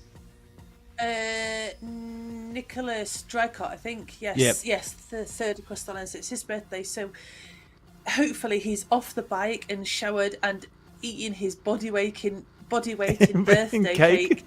Because I think you deserve it, Nicholas, for doing that. That is absolutely crazy. Yep. I'm just trying to look. So Foudra have got 2 in the top 10. Who have got 2 in the top 10. Yep. RWB won it, obviously, so well done to them. Mm-hmm. The thing is, as well, to get your riders into the top 10, you've got to rely on teammates. So maybe, you'll have a teammate finishing in, like, say, 15th, but they've managed to close down the attacks and things so that you could hit the epic and... well, that's one of the things and win it. Dean was hoping for, was designing in this race series, which was to have something that was both individual based and team based as well, and that's what we're seeing here. So teams are working together, trying to get their riders across to certain sections. If you're a climber, trying to get your climber at to the front of the climb as in best a position as possible, so they can go ahead and smash it, which is what we're kind of seeing here, which is fantastic. And it's exactly how pro teams work in the real world. So this isn't make-believe. This is absolutely riders out there in the real world smashing themselves. They're just doing it from their living rooms. Absolutely, yeah. And don't forget that these results are provisional. They will be verified.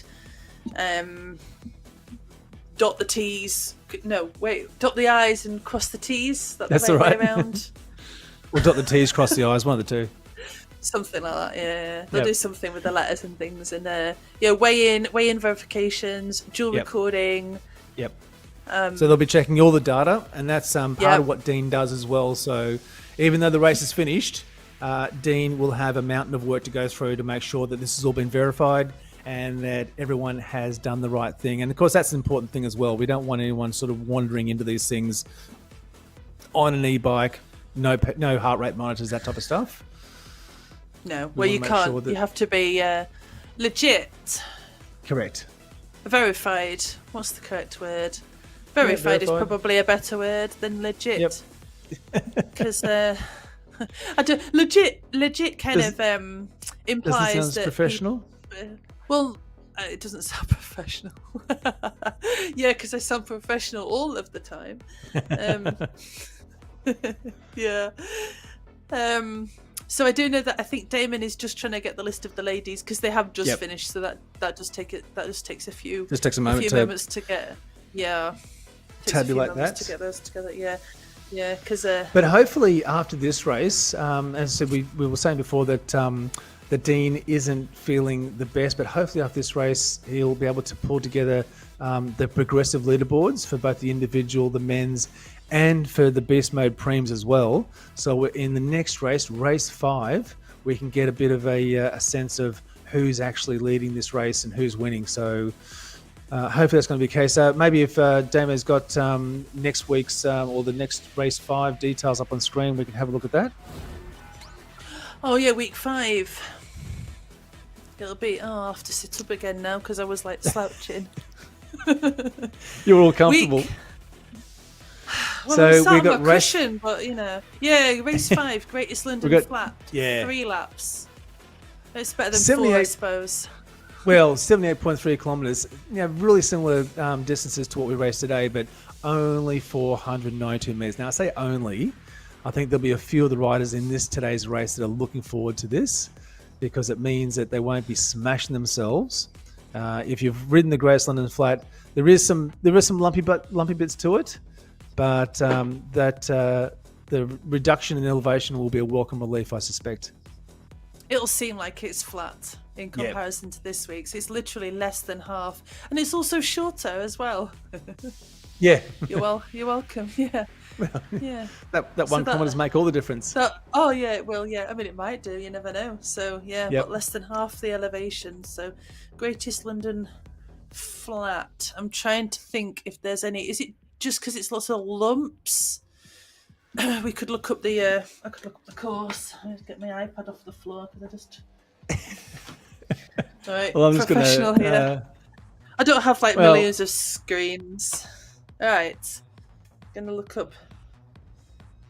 Just bring that forward now. Greatest London Flat. Oh, you'll probably be quicker than I will.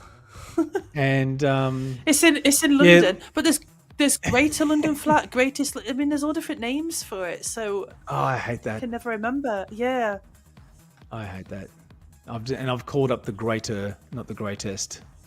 Yeah, there's Greater London Flat and then Greatest London Flat. I'm just thinking if it includes like Box Hill or Fox Hill or whatever 3 times, that might be the 492 meters of climbing. It does go out to the country, but you don't go up Box Hill, so you'll take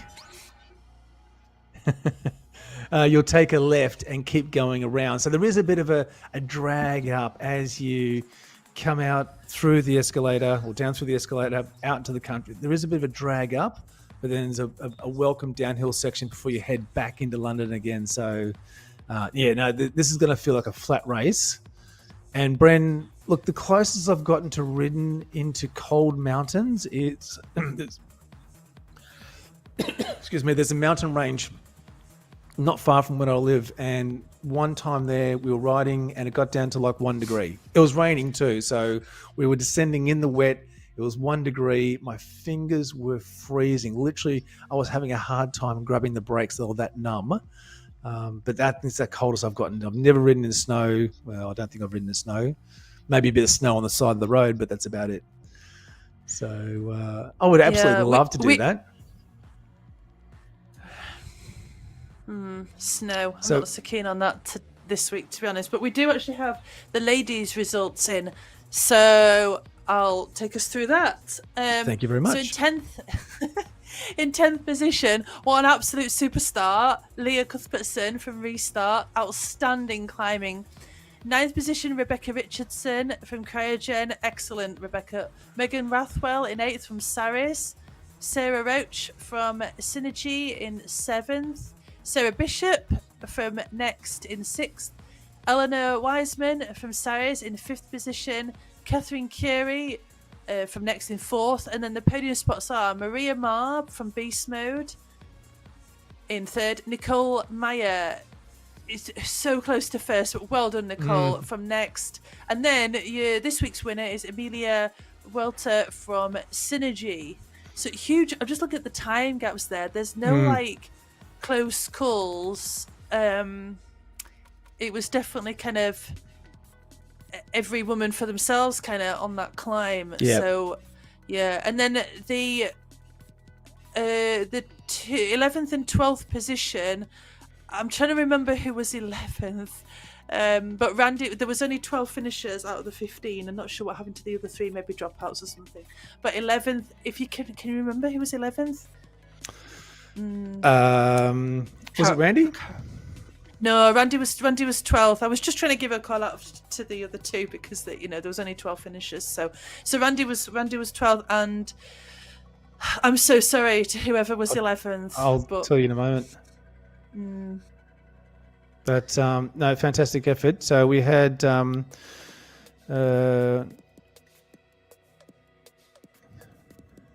was it Jen Reel? Jen Reel, you've just beat me to it. Jen Reel in 11th. I remembered. I actually remembered. I was just thinking, like, you know that game where you put like loads of things on a tray and then you cover it with a tea towel and you take one of the things off. You got to notice which one's gone. It was like that. Gotcha. I was playing that game in my head, and I remembered. Jen Reel, outstanding climbing from you, and well done to all these ladies because they've got they've raced for over 2 hours and then they climbed up the epic, and they must have been just. Yeah, exhausted. Absolutely brilliant. Yeah, so, and thank you to you all, men and women, for showing up and racing this. And when the results are verified, they will be published. Dean just needs to get better. And absolutely, I hope. Hats off to Dean. I hope he gets better quite quickly, and we'll see him back in this week's race. But just looking at the Beast Mode Preem Award, so we've got. Okay. Hang on 1 second.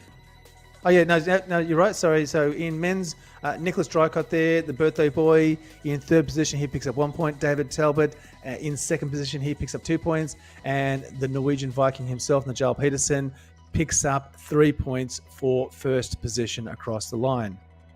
Yeah, and in the women's, don't forget this Beast Mode Preem Award was the epic segment. Mm-hmm. So in 3rd for 1 point is Maria Marb. It's finishing positions, isn't it? So second with 2 points is Nicole Meyer, and 3 points goes to Amelia Vuelta. So that was the finishing order because that's what the segment was. So amazing from all the guys and ladies. Just fantastic. So there we have it. So that was race 4. I just want to say thank you to everyone that joined in and was watching the stream. We had a lot of people in the mix, in the chat as well. So thanks to everyone that dropped a comment. We really do appreciate it. And as I said, if you're coming to this later on, just drop a comment in the, or a mention in the comments below. Let Dean know how much a fantastic job he's doing. If you're following a racer, if you've got a team that you're involved in, share this link with them, put it in the team chat, and let them know that this has been an awesome series to watch.